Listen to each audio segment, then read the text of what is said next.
unmuted. Let's go! Danny, I'm gonna pay you rent for a month.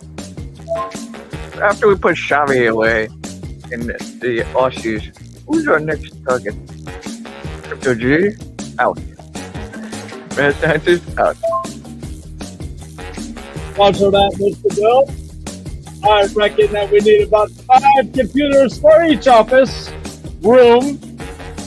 And we approximately have about 5,000 office rooms in the one building right here.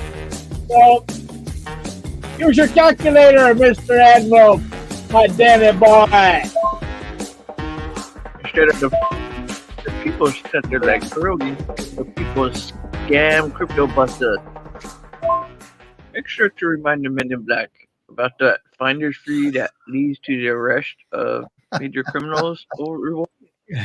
Oh my goodness. What a day, Rob. What a day. This is it's kind of like 2 years worth of chasing, reporting, listening to 1,000 million Zooms, and then we get the big news. I get it delivered to me on my doorstep. I get a tip off that there's going to be an article published, and it's all about Sam Lee commits fraud in the US in his role of a 1.89 billion Ponzi scheme. It's even got my name in it. Can't get any better than this. Unbelievable. No, huge news, huge news. And the only thing better than that news would be actually tapping into what is Sam thinking right now. Wow, yeah. And we're gonna discuss the article that's been published by The Guardian. And I want to take my hat off if I had a hat. Just the reporter's actually done a really, really good job. It's been well thought out. The strategy is great. The information she's providing is, she calls it 100% accurate, which is great. So we know that they do a lot of research. We have been helping out. A lot of the information that you see in there has actually been sourced. And a lot of those, I often talk to people, this is like a jigsaw puzzle. And we just get bits and pieces all day long. And I've been building a massive database about all the people that have been involved in HyperVerse. And sometimes, I'll be honest, you lose faith that nothing's going to happen. No one's ever going to be accountable. In fact, I actually have said that quite a few times. And that's why I call myself a vigilante, or, somebody an activist. And I believe in that the only way you're going to get any justice in this world is actually by naming and shaming these people. And I've literally got hundreds. I've got 300 names on file, and I'm actively investigating over 150 people that I see in these Zoom meetings gaslighting people and shoving this down their throat and encouraging them to invest, get their mother or their friend to invest in these Ponzi schemes. So it just blows me away. Now, Rob, you've just done a live just before me. You're trying to take my limelight. That was very naughty. But yeah, I sprinted through a quick 45-minute live, but essentially everything will be in here. But this will be of real interest if you've been involved in HyperFund, HyperVerse, HyperNation, HyperCapital, HyperPlanet, HyperCosmos, or any of the modern schemes, more recent schemes that Sam Lee has been involved in.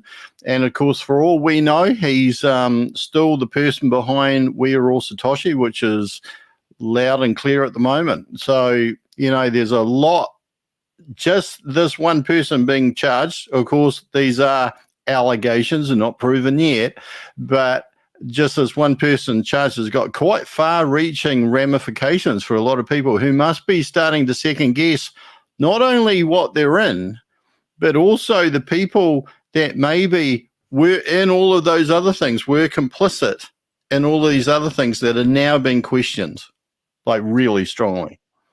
The timing of this is blown me away, because I've sort of gone nut mode over the last 2 weeks. So I've been actually starting the morning show at 6 o'clock. Well, I get going by 6:30 most mornings, and I've actually been streaming for 5 or 6 hours. Like this morning, we did a 6-hour stream, and this morning's meeting was very important. And the timing of this is just stupidly, insanely unbelievable.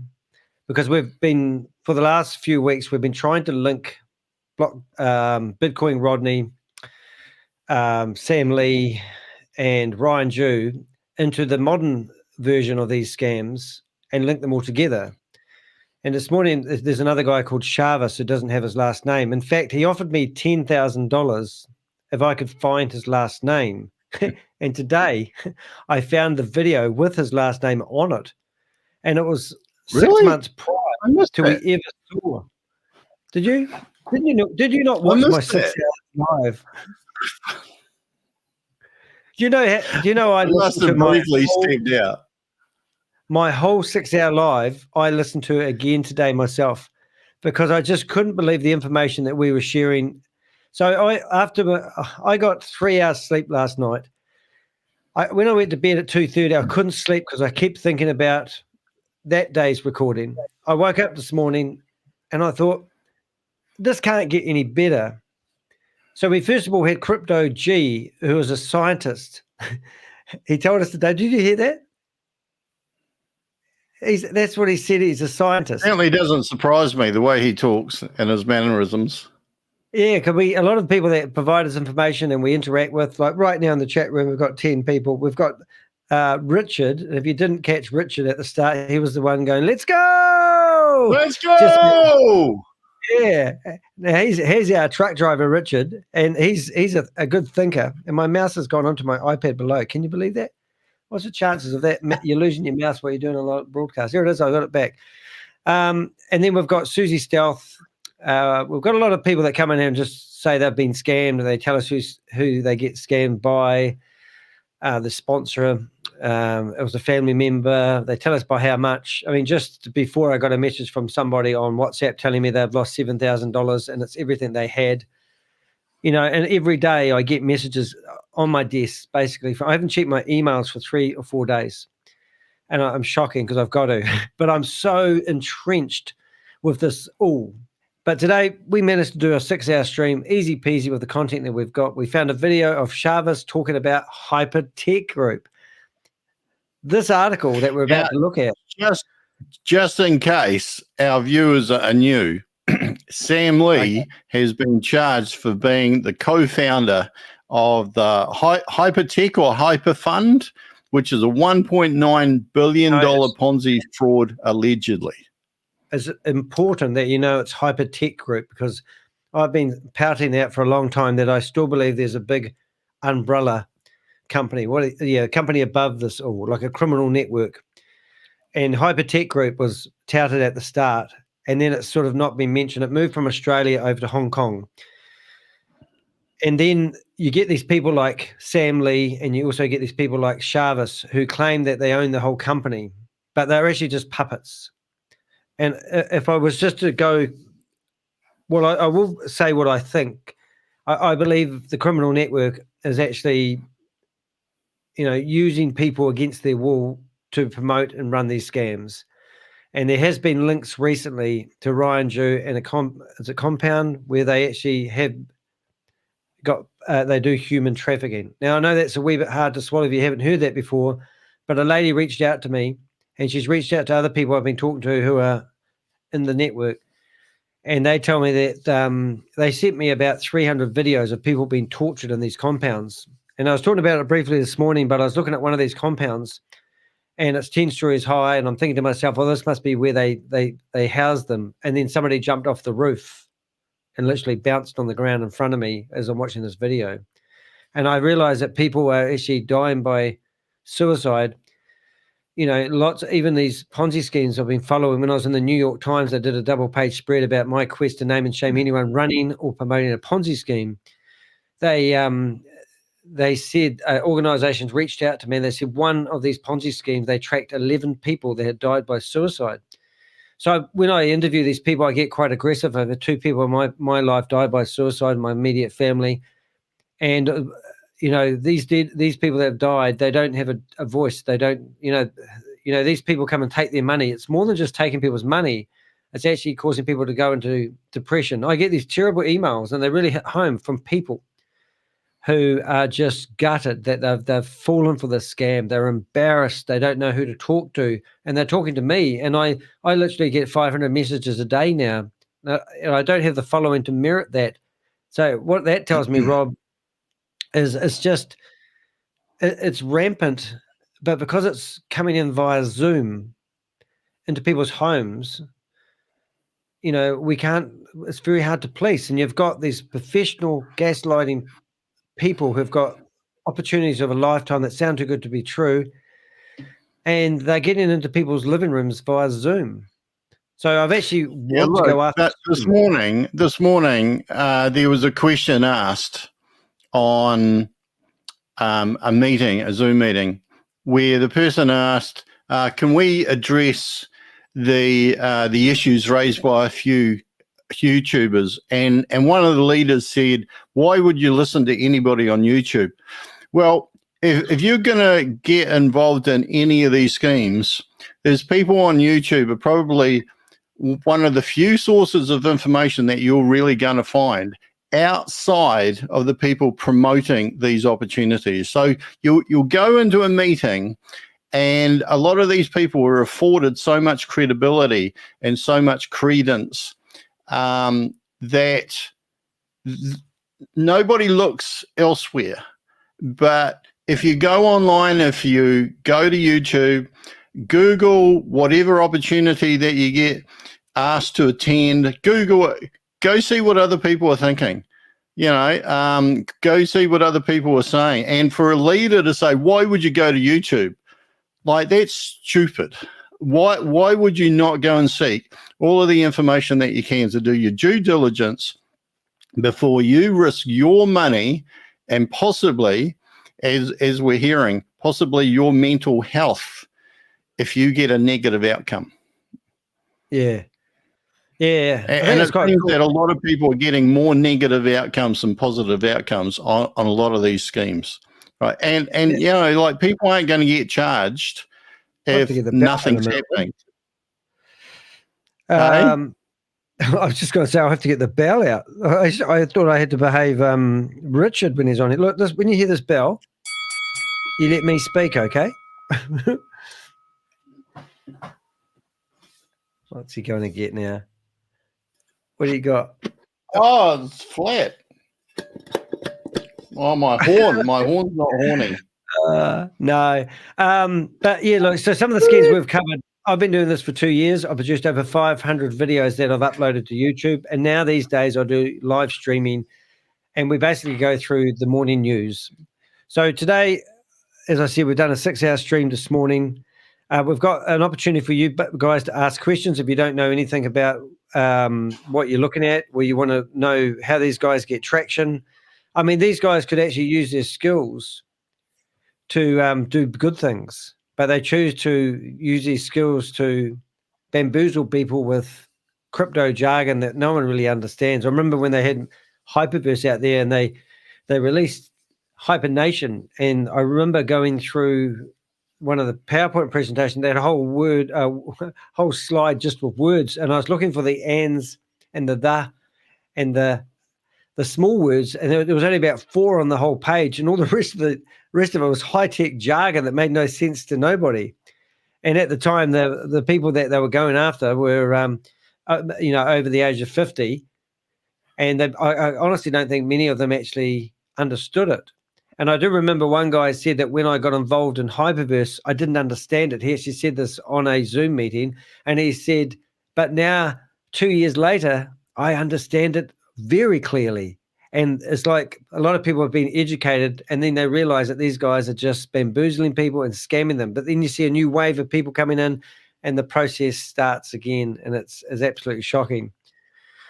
Yeah, I'm quite a critical person. I'm naturally cynical, so I don't often, believe too many people on face value. But a lot of these people running these schemes are damn good. Like they could take on sales positions, basically doing anything, and do really, really well, right? They're very, very good. And they do provide a lot of value around motivation, inspiration, and stuff like that, which is why these communities grow. But just in case you're wondering, that yes, there are charges against Sam Lee, but there were also charges against Bitcoin Rodney, and also charges against Bitcoin Beauty. And Bitcoin Beauty has what's the word for it?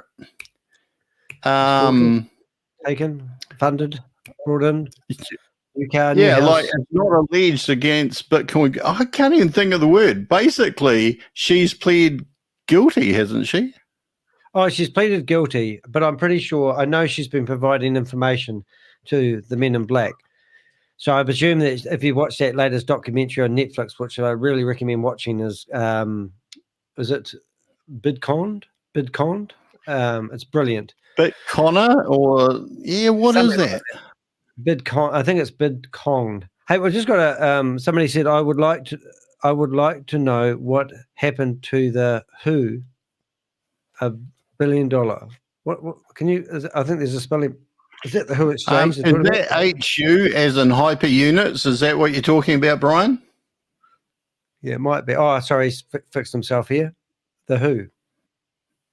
I think it might be the WHO exchange. We don't follow the exchange stuff, so we're useless now. They just made us look really bad. Yeah, if you Google Sam Lee charged, you'll see on one of the articles that comes up, like I read about 7, 8 articles. On one of those, it does mention hyper units, which is HU. That'll probably provide some information to answer your question. Yeah, sorry about that. That was our first question, and we failed. Clear the deal. Thank you, Richard. Oh, look at this. Here's a legend in the making. Project Frugal. Sam has just crapped his pants. Jesus. Oh, dear. Oh, I know I didn't message you, and I'm feeling guilty, Vinny. Vinny and I used to battle late at night, just like you and I are now, Rob. Vinny's the guy that's produced over 10 videos fully exposing HyperVerse. If you go to the homepage of my YouTube channel, you'll see a playlist called Project Frugal. And we have been battling these guys. We've overcome many of the obstacles, and this is so good. Yeah, it is the WHO exchange he was talking about, our friend. I actually, to be honest, my brain's not in the mode for the WHO exchange at the moment. I can't remember, to be honest. But Vinny might be able to post. He knows all about the WHO exchange. I'll just elaborate on what I was saying before about Bitcoin Beauty, aka Brenda Chunga, who was charged along with Sam Lee and Bitcoin Rodney. Chunga settled with the SEC, which is the security, settled with the SEC over the fraud and unregistered offering charges, according to blockworks.co website.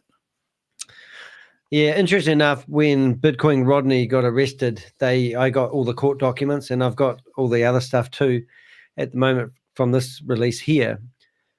But they resealed the documents, and we got told that they normally reseal the court documents when there's more arrests about to happen. So there's a couple of other people that I believe are about to get arrested as well. And what is really exciting is we will go into the article and we'll discuss it along the way. I think otherwise we're going to bore the crap out of our viewers that we have got at the moment, which is lovely. And I just hit the wrong button there, Rob. So let's go to that one there. Oh, when they come up on the screen, they block us out a little bit. So I'll try to keep up the questions in the box. And we really do. Nope, I don't know. I don't know a lot about the failed exchange. Is the WHO exchange the one that actually took away with the 58 million? I thought it was called ATX or something.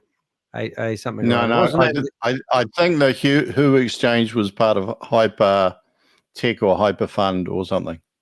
Yeah, well, there we go. It looks like we know nothing now. So I could have a go at reading this, and then you'll realize that I'm dyslexic. And then if Rob has a go at reading this, we'll realize that Rob stutters. So we're kind of buggered. But if you want to give it a go, we can get it read, or you can read it. You're a good reader, Rob. Australian Sam Lee charged with conspiracy to commit fraud in US for role in 1.89 billion Ponzi scheme. HyperVerse crypto schemes, subject of a Guardian Australia investigation, alleged to have defrauded investors of almost 3 billion Australian dollars. Yeah, now why this is really exciting, and this is unusual. This picture here, I said, I love the picture you've used, I said to the editor, because they this is one of my favorite pictures. And if you watch this, Vinny will know this, that this is where Sam holds up a Bitcoin and says, I want to show you something. And he holds up this coin and said, this is my girlfriend. And he explained in a few words why he loved this Bitcoin so much. And it was quite good. It was when they were back and they started up Bitcoin Group, which was probably around 2014. And one of my videos, if you go back, I've actually got the complete timeline. And I spent hours and hours and hours doing the whole complete timeline of video. No, it wasn't me. It was you, wasn't it, Vinny? So Vinny gave me all his research that he did on HyperVerse, and we put it into one of our videos. And it was just the whole timeline, which is now very valuable to people that are trying to catch up with what the background of all this. The beauty of this, what the problem is do you know where Sam Lee is at the moment? Well, it's Villa 205. We know his home address because we know his driver. And his driver told me where he lived. He probably won't tell me anything more else now. But we've found out where this guy actually lives. And when I was on when I was rung up by the ABC News, they actually said, oh, have you got his address? And I said, what do you want to know about him? He lives with his mum and his sister. And I said, I know where he lives. So they actually said they sent an investigator around to see him. I don't know the outcome of it because I never heard from ABC News after that, but I did get a photo and a mention in the online edition, and they did about a 15-minute documentary all about Sam, which was really cool. Anyway, long story short, so he's in Dubai. So he gets charged by America. They don't have a treaty. Well, they can't get him out of Dubai, America, because apparently no one really likes America. What do they call it? There's something treaty where they can extradition treaty. Yes, but this is where it gets really exciting, guys. Australia does. Okay, so all these articles that have been written in the Guardian newspapers create a lot of awareness, and also one of the reporters has gone after ASICs. And they said, you never did anything to warn the Australians, about, this Ponzi scheme. All these other countries around the world reported, hey, this is have you got your red flag there? We've got your red flag. There's lots of red flags here, but there's no reporting going on. So now they have started an investigation. And the missing link was really, the exchange where $58 million got stolen, or disappeared. Let's not accuse poor little Sam of stealing the money, or Ryan Jew. Let's just play it out as it goes. They couldn't link the exchange with HyperVerse and HyperFund and all the Ponzi schemes that are associated afterwards. But then we found some old videos and it linked together beautifully. So now Australia has probably got an obligation to do the same as what America has done. Because of their leadership, Australia will probably follow, and then they'll expedite Sam from Dubai back to Australia. That's the plan. Now, whether that happens, we know how the world works. We don't know, but that's what I'm hoping will happen. So for America, basically, to do this, they can't do anything. They can't grab Sam. They might send one of those wee droney things in there looking for him, Rob. Well, they could. I'm just having a look. According to a Sydney Morning Herald article in 2010, quote unquote, the treaty allows Australian and UAE, United Arab Emirates, i.e. Dubai, authorities to extradite anyone wanted for prosecution in the other country. Extraditable offences are those punishable under the laws of both countries and attract a maximum sentence of at least 1 year's jail. Well, that's great news then, isn't it? Well, that's if Australia were to lay charges against somebody in Dubai. But of course, at the moment, is the US. No, they have actually started. Sarah Martin from the Guardian newspaper actually published an article about 5-6 days ago saying that there is now an investigation with Sam Lee and Ryan Jew for their role in promoting these Ponzi schemes. And that's the exciting part about this, Rob. Is that with I think we better actually. Well, let's have a wee look because it's no fun just making these claims. And remember, I have got a disclaimer. Have a look here. The Australia's Financial Services Minister and Assistant Treasurer Stephen Jones is preparing to confront the Australian Securities and I haven't actually read this before. When did this come out? This was Maybe. January the 6th. Australia's Financial Services Minister and Assistant Treasurer Stephen Jones is preparing to confront the Australian Securities. Rob, is this the article you're reading on my screen? No, it's not. But it may well be from the same thing. In fact, it probably is. Yeah. To confront the Australian Securities and Investments Commission, ASIC, over their lack of public warning about the cryptocurrency fraud known as the HyperVerse scam. You're reading the article. So this is the real cool thing. So if you go, what you're doing is right. So it was actually ASIC faced question over the failure. Is that the one you're reading? Is that the picture? No, it wasn't, but that's probably the same guy. Yeah, it is. It is the same guy. Yeah, so that was basically they did an article just basically saying, hey guys, why didn't you do it? And then a few days later, we find out that they actually, ASIC examined the collapse of Bitcoin company, and then they have linked their association with HyperVerse, HyperFund, We Are Satoshi, the whole 9 yards. Because if you haven't been following what we've been doing, we've actually linked the crypto and we've followed the money and found that they're all interchanging the money between wallets for each platform. Even the dormant HyperVerse wallets that have been dormant for 700 days are used now to, let's just say, stack gold bars into the vault and moving the crypto around. And we've literally, with Crypto G's help, we've literally seen, we've got 20,000 lines of code, and we've actually tagged the people that are actively promoting it. It's a long-winded story. I'm not going to bore you to death on it. But the good news about this particular article here is the headline: ASIC examine collapse of Bitcoin company blockchain global after Guardian investigation. Regulators take action after, what they call it, masthead reveals link between 2 company directors and a series of failed crypto Ponzi schemes.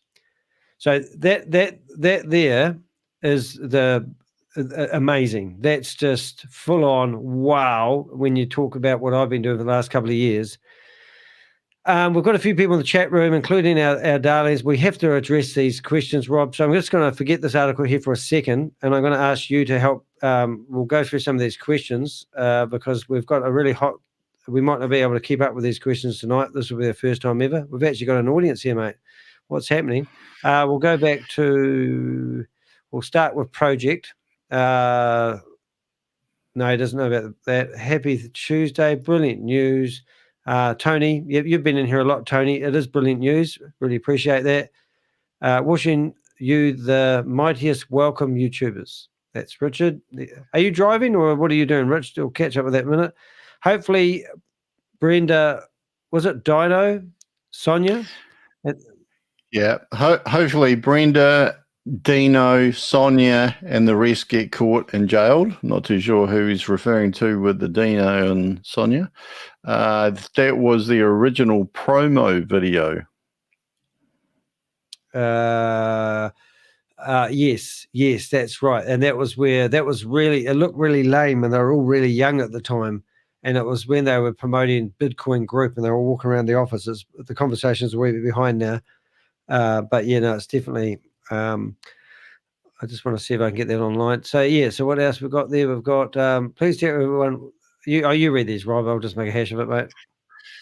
Please tell everyone you can now know validating endless evidence. So basically, yeah, like I think that the charging of Sam Lee does now make a lot of the claim. Well, it doesn't substantiate the claims, and you got to remember all of these are allegations. You know, like there's alleged offences. No, they're done. They're toasted, Rob. They're history, mate. They're hooked up, mate. There's no way they're getting out. They're behind bars. Let's do it. Let's go. But lock them up. If there are, if there are charges, and you were in Hyper, or if you're in something that Sam Lee has been involved in, this is time to just take stock and just reevaluate. And the Australian connections with the people that have been scamming it are pretty breathtaking. Carl, Kate, Yvonne, George, and Janet. I rang them all up today. And I said, hi, I'm Danny de Hek. You might know me as the Crypto Ponzi Scheme Avenger. there's an article coming out in a couple of hours, and it might pay for you to read it. I said, I didn't tell them who or anything, and I've also shared this video with them as well. But the interesting thing about that is there's a possibility that I could be actually helping out the ATO in March, hopefully, and providing some information to actually show what a big involvement that Australia has actually had in actually making these Ponzi schemes spread. And that's what's quite exciting for me, because I want to know all these people that have been, what I believe, are getting away with it. And I think there's a really interesting point there, because when I was reading these articles before, so it says that it's a 1.9. Did you say assholes? Did you say assholes or articles? Articles you can use before, when I was reading the articles earlier, I realized that the alleged fraud is $1.9 billion, but the amounts of money that Bitcoin Rodney has been charged with and Bitcoin Beauty, and I don't think there was any figure put around Sam Lee, like any of the allegations that I saw, but they're nowhere near $1.9 billion. So the question that came to my mind was, how many people were involved? Like, where's the rest of the money gone? And how far down the chain are now people going to be looked at? Okay, so I'll give you some stats. I've Keith Williams, right? I've heard that he's had £2.1 million clawed back from him. His best friend, who spent Christmas Day with him, said, no, not happened, Danny. You're full of shit. Same people who told me that also told me about Bitcoin Rodney, Brenda Chunga, and I've been saying for a few weeks that Brenda Chunga is going to be the next one to be locked up. All right, and I didn't think they'd go after Sam, but I do know two other people that are pretty close to the same fate, as you could say, and it's just accusations. But in saying that, I know that Keith Williams lives in a £3 million house. I know that he's got property. I know that he's been, got to watch what I say, but money has been, I don't know, hidden. And he was interviewing Brenda Chunda. I get his name right, Rob. I actually saw that spelt in the what do you call it when a movie finishes and it has the credits. In the credits of a movie, somebody has spelled it as Brenda Chunda. Oh, I couldn't believe my luck. So now I can actually say Brenda Chunga instead of Brenda Chunga, whatever it is. Anyway, so Keith Williams introduced her as bringing in $640 million. That's a lot of money. It sounds like, like that would be huge, though, wouldn't it? Like that. Yeah, but like, she was the key person for would that be credible? Yes, because she's the key person. The amount of money that I saw mentioned was 3.7, and there was something like disgorgement, which I think means paying it back or something like that. Yeah, okay, all right. I don't want to spill the beans, but I just know somebody who knows her, and they know that they know that she's been what she's been doing with the money. So if Keith Williams says that Brenda Chunga brought in $640 million worth of sales, just play this out for a sec. If she had it structured normally, 20% of that money would have gone to her, and she would have been able to withdraw it into the real world, transferring her HU dollars into Bitcoin dollars and take it out. Now, that is a horrific lot of money. I've heard that Kalpesh Patel actually got $86 million. I accused Kalpesh Patel of making $1 million a day just before HyperVerse crashed and all the funds got frozen. He accused me. He sent me a message and he said, "You're just as bad as Sam Lee." And I said, "What do you mean?" And he said, "Well, you're lying and making up stories." And I said, "Well, I got told that from a reputable sort. I thought I'm just repeating what I hear. How much money did you make?" And he goes, "Oh, I'm not prepared to tell you that." But, that's a lot of money. But these guys were actually setting up what you call the 21 account structure. And Rob actually worked out that 52% of the money that was actually going into HyperVerse was getting paid out in reward money to the people who were promoting it. So their own figures claim that Bitcoin Rodney, in one of his videos that I watched, he said that they had 1.5 million people involved in HyperVerse, and they were passive, and they had another 400,000 people who were active. I think I said that right. So I don't believe those figures, I'll be honest. I think realistically it's hard for anyone to actually come up with any sum. But I can tell you now that Brenda Chunga claims that she made 3 million or something stupid, hardly nothing. We'll probably find out this in this article. Now, she's bought 3 houses. One of the houses she bought is in Dubai. And I got told by the men in black that Sam Lee was living in her house, and the rent for the house was being paid by another identity. So something's not right, and I don't think we'll ever get to the bottom of the truth of what's happening. And I'm sure with the information I got the other day that we can actually, this will just sort of get them started. And they'll be doing the jigsaw puzzle like I've been doing and Rob's been doing and a lot of the Avengers have been doing. And we'll be able to get those pieces to these organizations a lot quicker. And I think that's the end goal because, if there was 1.5 million and they just bought the minimum investment of $300, that's actually $4 billion. I know I've had a guy ring me up and tell me he lost 5 million to this.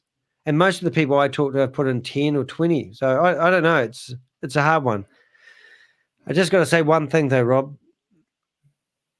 Pinicky Nark is another MLM scammer. Yeah. Oh, but and also because we've watched these scams merge and rinse and repeat and merge into other scams, honestly, what really shocks me is the similarities to all of them. They remember Whitney Smart was the business coach, and now they've got that new lady that they hadn't seen for a while from, was it Fiona? What's her name? Not Fiona. Starts with F. She went to Hawaii and she claimed that she withdrew her minors and got $7,000 and took the kids for a trip to Hawaii. She's another coach lady. Fiona. I think the key thing is that, there's obviously some people that have obviously made a lot of money and were splashing it around. And for those people to make a lot of money, a lot of people lost a lot of money. So, like if you don't learn from the past, then you are doomed to make the same mistakes in your future, aren't you? Yeah. Starting to waffle a wee bit. Should we get back to the article?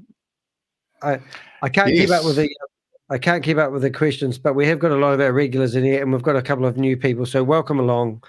And then Michelle says, do you think something will actually happen to him as nothing happened with the California thing? So what are you talking about, Michelle? Are you talking to Sam Lee or are we talking California about... thing. Oh, no, I think she's talking about how We Are Satoshi was flagged as a Ponzi scheme in California and everyone seemed to ignore it and laugh it off. Yeah. Well, now that letter from the state of California, which mentions We Are All Satoshi and Sam Lee, and refers to, like there was some dispute, if you like, whether the We Are All Satoshi mentioned in that letter is the We Are All Satoshi that's operating now. But if you have a look at the YouTube channel alluded to in the letter from the state of California, exactly the same channel. And it's been going for quite some time, and that letter came out 4 months ago, September 27th. Project Frugal, Vinny said, Stephen Rhys Lewis, oh my God, fake CEO. Yeah, he's caught and captured living in Thailand. We thought he was in Thailand, didn't we? And he turns up in Thailand. So we've actually made friends with a YouTuber who discovered that, and his name is Jack Gamble, and he's been on the show a couple of times already. Obviously, Sam Lee, Brenda Chunga, Bitcoin Rodney. And then who's next? Well, this is a really interesting thing because I provided a top 10 my list that I wanted arrested, and I actually gave it to the men in black and said these are all Americans, they all live in America now, and I've got video evidence of all of these guys associated with promoting HyperVerse, even we are all Satoshi bringing it forward. And ironically, they said we're only interested in Americans. So now I've been told, and mark my words, that Keith Williams, even though he has got stage 4 cancer, and I'm probably the only person that's got a photo of him, which I promised his friend that I wouldn't show anybody. But when I saw this photo, it confirmed my suspicions that he wasn't doing an exit strategy. Anyway, long story short, they are meant to be going after him. I've been heard that they've clawed back already. I've heard they've already clawed back £2.1 million. Now, I said to his friend, well, ask him about that. And he goes, oh, yeah, I have, but he denies it. And they're friends and it's all happy family. So I don't know. But the fact that they've told me that they're going after somebody in the UK means they're actually now going global with this. Now, we know that ASIC is going after Sam Lee from Australia.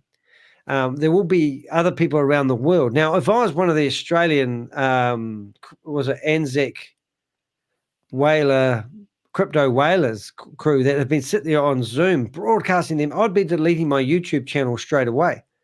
I was up at 2 o'clock last night, and I went to HyperOne's YouTube channel, and they had 24 videos. And on that there, we had some condemning evidence of Chavis promoting things that I've never seen before. So I downloaded the whole YouTube channel because I know that when We Are All Satoshi fell out with Sam Lee, they deleted every video with Sam Lee in, thinking that was how they could hide. And I thought, these guys, so if you've got any videos or any evidence, don't delete it just yet because we might need it to incriminate them.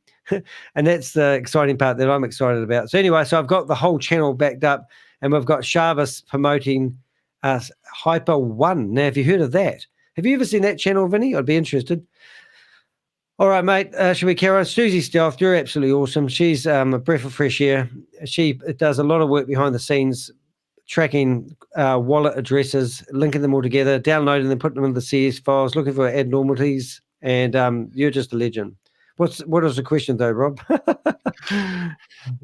Brian here is one to take note of. Pay attention to the people mentioned in this article. I think you'll find with a little research that there are connections to multiple questionable things. Now, there's actually, like the only people mentioned in the article are those three: Bitcoin Rodney, Sam Lee, and Bitcoin Beauty, Brenda Chunga. And Bitcoin Rodney's name is Rodney Burton. So that's the whole thing. Like, moving forward, like a lot of people that have lost their money, but unless people start learning and waking up and actually doing some due diligence and asking questions, hey, like if you're in an opportunity right now, ask if Sam Lee's got anything to do with it, because it's up to you to know that and work out whether you think that's going to mean anything. Yeah. Susie did also post a link to something about the Who exchange. So if you look for Susie and follow that link, DubaiCityGuide.com, and you can find stuff about the Who, because we didn't answer that question very well before. Okay, Rob, should we carry on? So we're talking about the faces, the fraud charges in the US, allegations, role in operating HyperVerse crypto investment schemes, photography, YouTube, Project Frugal. Hey, you got to mention, mate. Everyone, what the hell? Go, Vinny. Whoa. Look at that. Project Frugal. Oh, that's not fair. Look, there's no mention of the Crypto Ponzi Scheme Avenger in there yet. There is stuff coming up, though, guys. Honestly, need to work harder, Danny. I got some nice words in my ear today, which is really exciting. So we may be able to get this YouTube channel off the ground yet, and hopefully we'll have a team of Avengers. We were talking about getting 5 laptops each, and we're going to start working for Zoom because they obviously don't know how to police their Zoom meetings very well.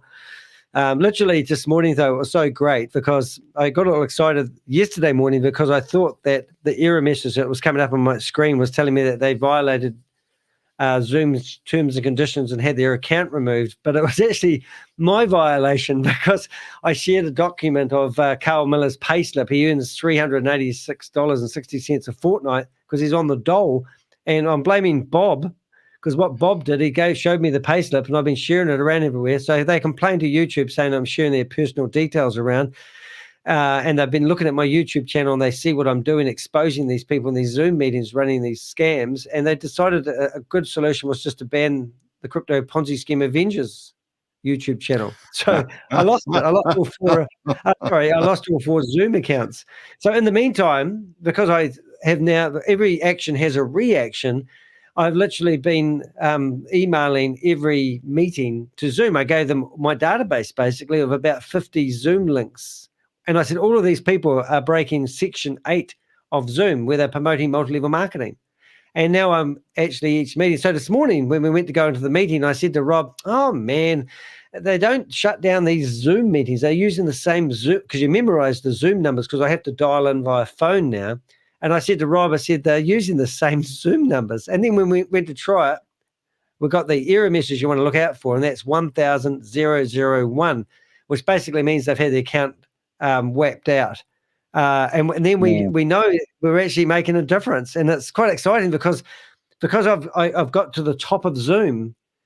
When my emails go out, they're using my information to knock off these Zoom meetings. So everything's sort of coming to a head, and you just can't. I don't know how they're going to get up in the morning and get on Zoom and carry on like this article doesn't exist. So it's just like, oh, okay, all right, Rob, let's carry on. Stop talking so much. You're boring the viewers. We had 28 people in here a second ago. What happened then?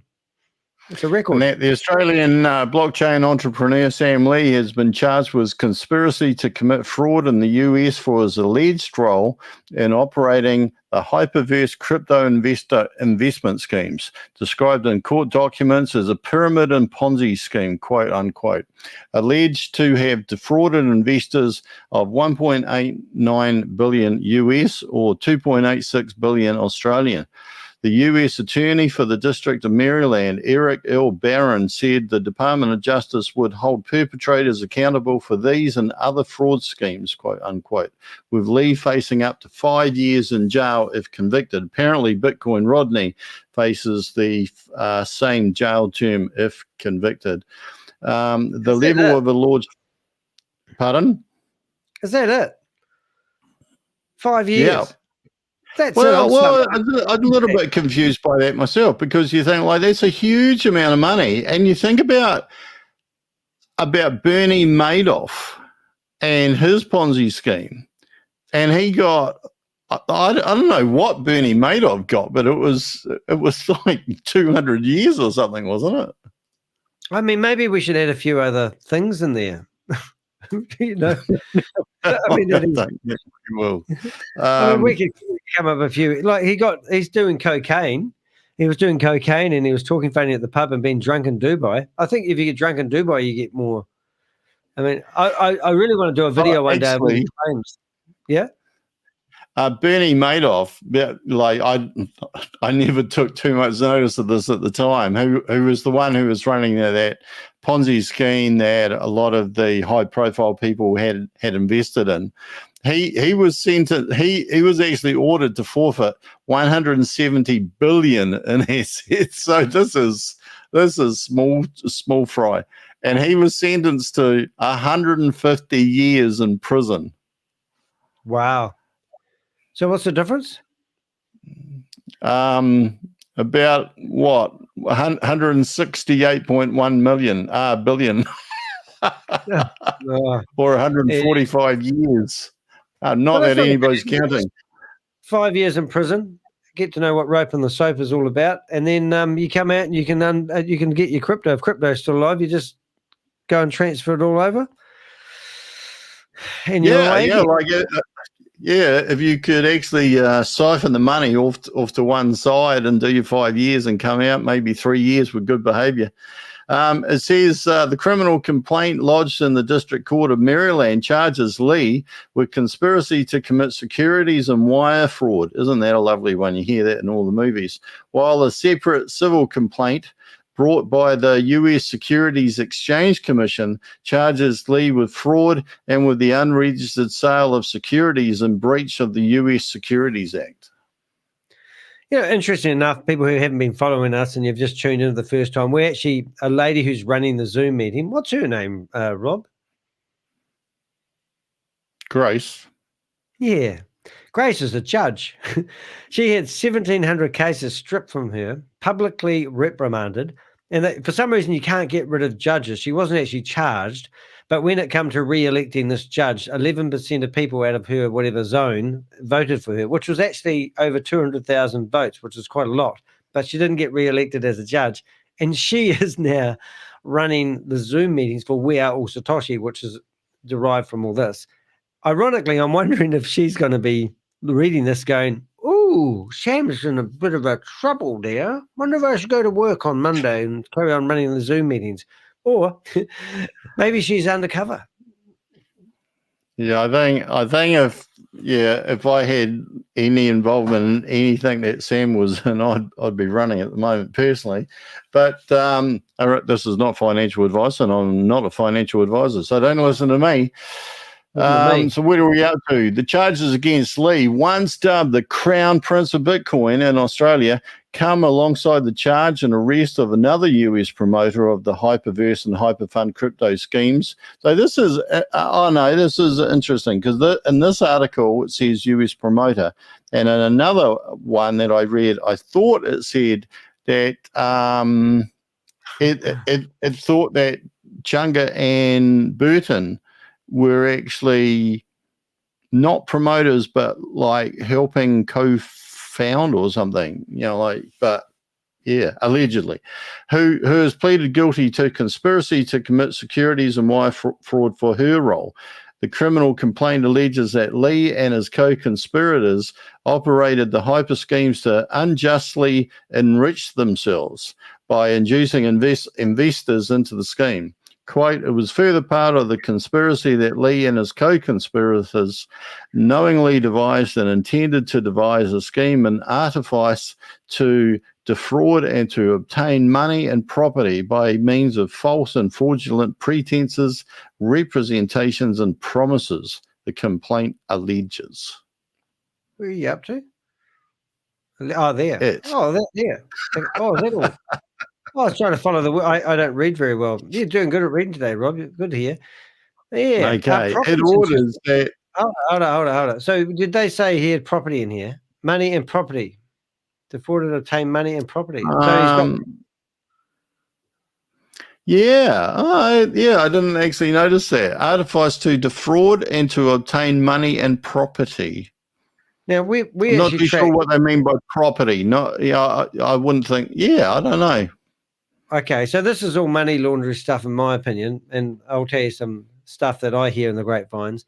So we found a house that costs $100,000 a month to rent, and we've been told that Ryan Jew was living there, or the criminal network was living there, blah blah blah blah.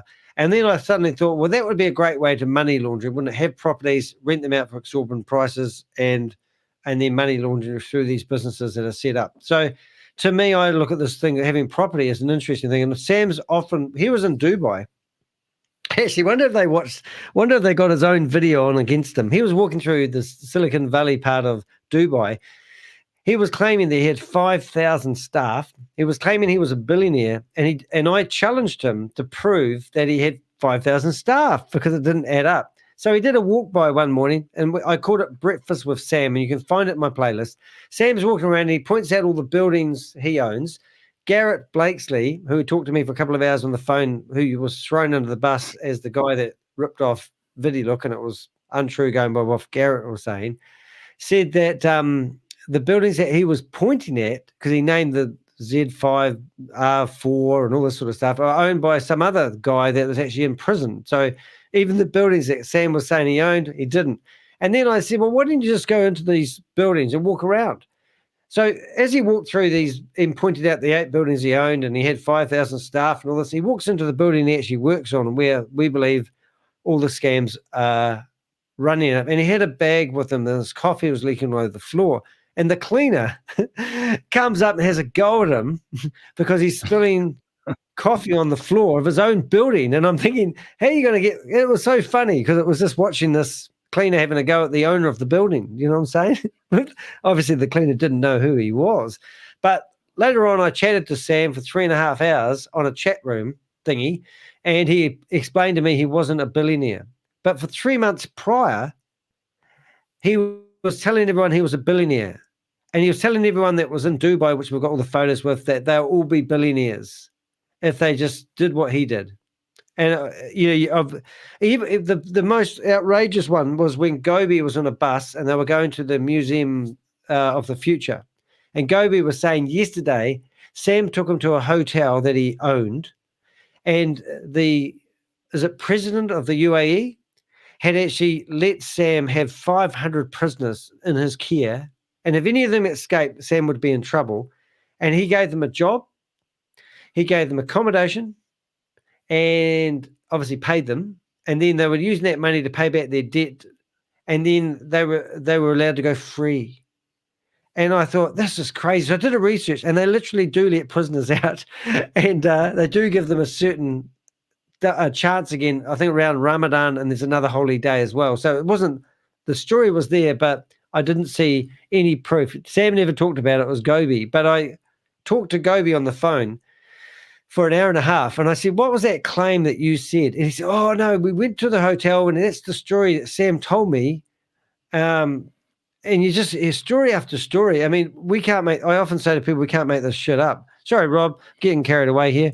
And we've got lots of questions in here. I'm trying to go through them. I'm going to carry on reading, and I'll look for a good question to pop up on the screen. You know what I'm like.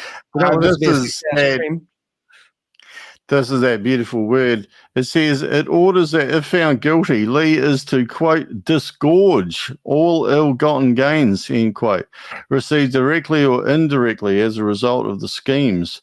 Disgorge, I think, means to give back. The court documents refer to crypto schemes run by the HyperTech group, collectively as HyperFund, but the funds operated under various names, including HyperCapital, HyperFund, HyperVerse, and HyperNation. Lee was the chairman of the HyperTech group, which was co-founded with his business partner, Ryan Zhu. Zhu is not named in the court documents, so that's interesting. The charges come after a Guardian Australia investigation revealed details of the scheme's operation, including widespread investor losses, the use of a fake chief executive officer for the launch of the HyperVerse scheme, and HyperVerse's links to the collapsed Australian crypto company Blockchain Global, of which Lee was a director. Wow. I'm on another screen. You probably don't know that. I've been a bit naughty, Rob. I was jumping between screens, but we found a video of, there it is there. So just 5 hours before I did the stream this morning, so 15 hours ago, this is actually Sam telling everyone how they should get involved with Sam Lee project. Anyone? Because they understand the rules. I've not made a penny. There you go. There's one hand down there, Sam. So even though Sam's just received this notice, just 15 hours ago, he was on a Zoom meeting trying to encourage people to get involved in the relaunch of VidiLook. And I just got a message saying from Michelle, there's talk of relaunching VidiLook, and they've already got the paraphernalia out now.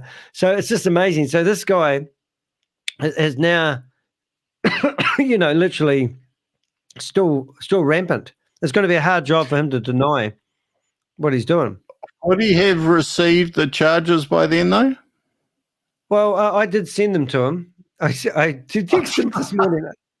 I literally did. I've got them. I sent that because he reads messages on WhatsApp because yeah, no, it's a real crack up. So I literally had sent them off to Sam, which is pretty cool. What's this thing that Susie gave us? Susie, you're a resource of information. You're not only I won't say what I was going to say because I'll get Rob going, but let's just say you're more than a pretty face. What have you got for us here with this link? Is this we'll open it up. Hope it's not what's it, financial? Oh, you're still going on about this woo-hoo financial software out of business. Oh, okay.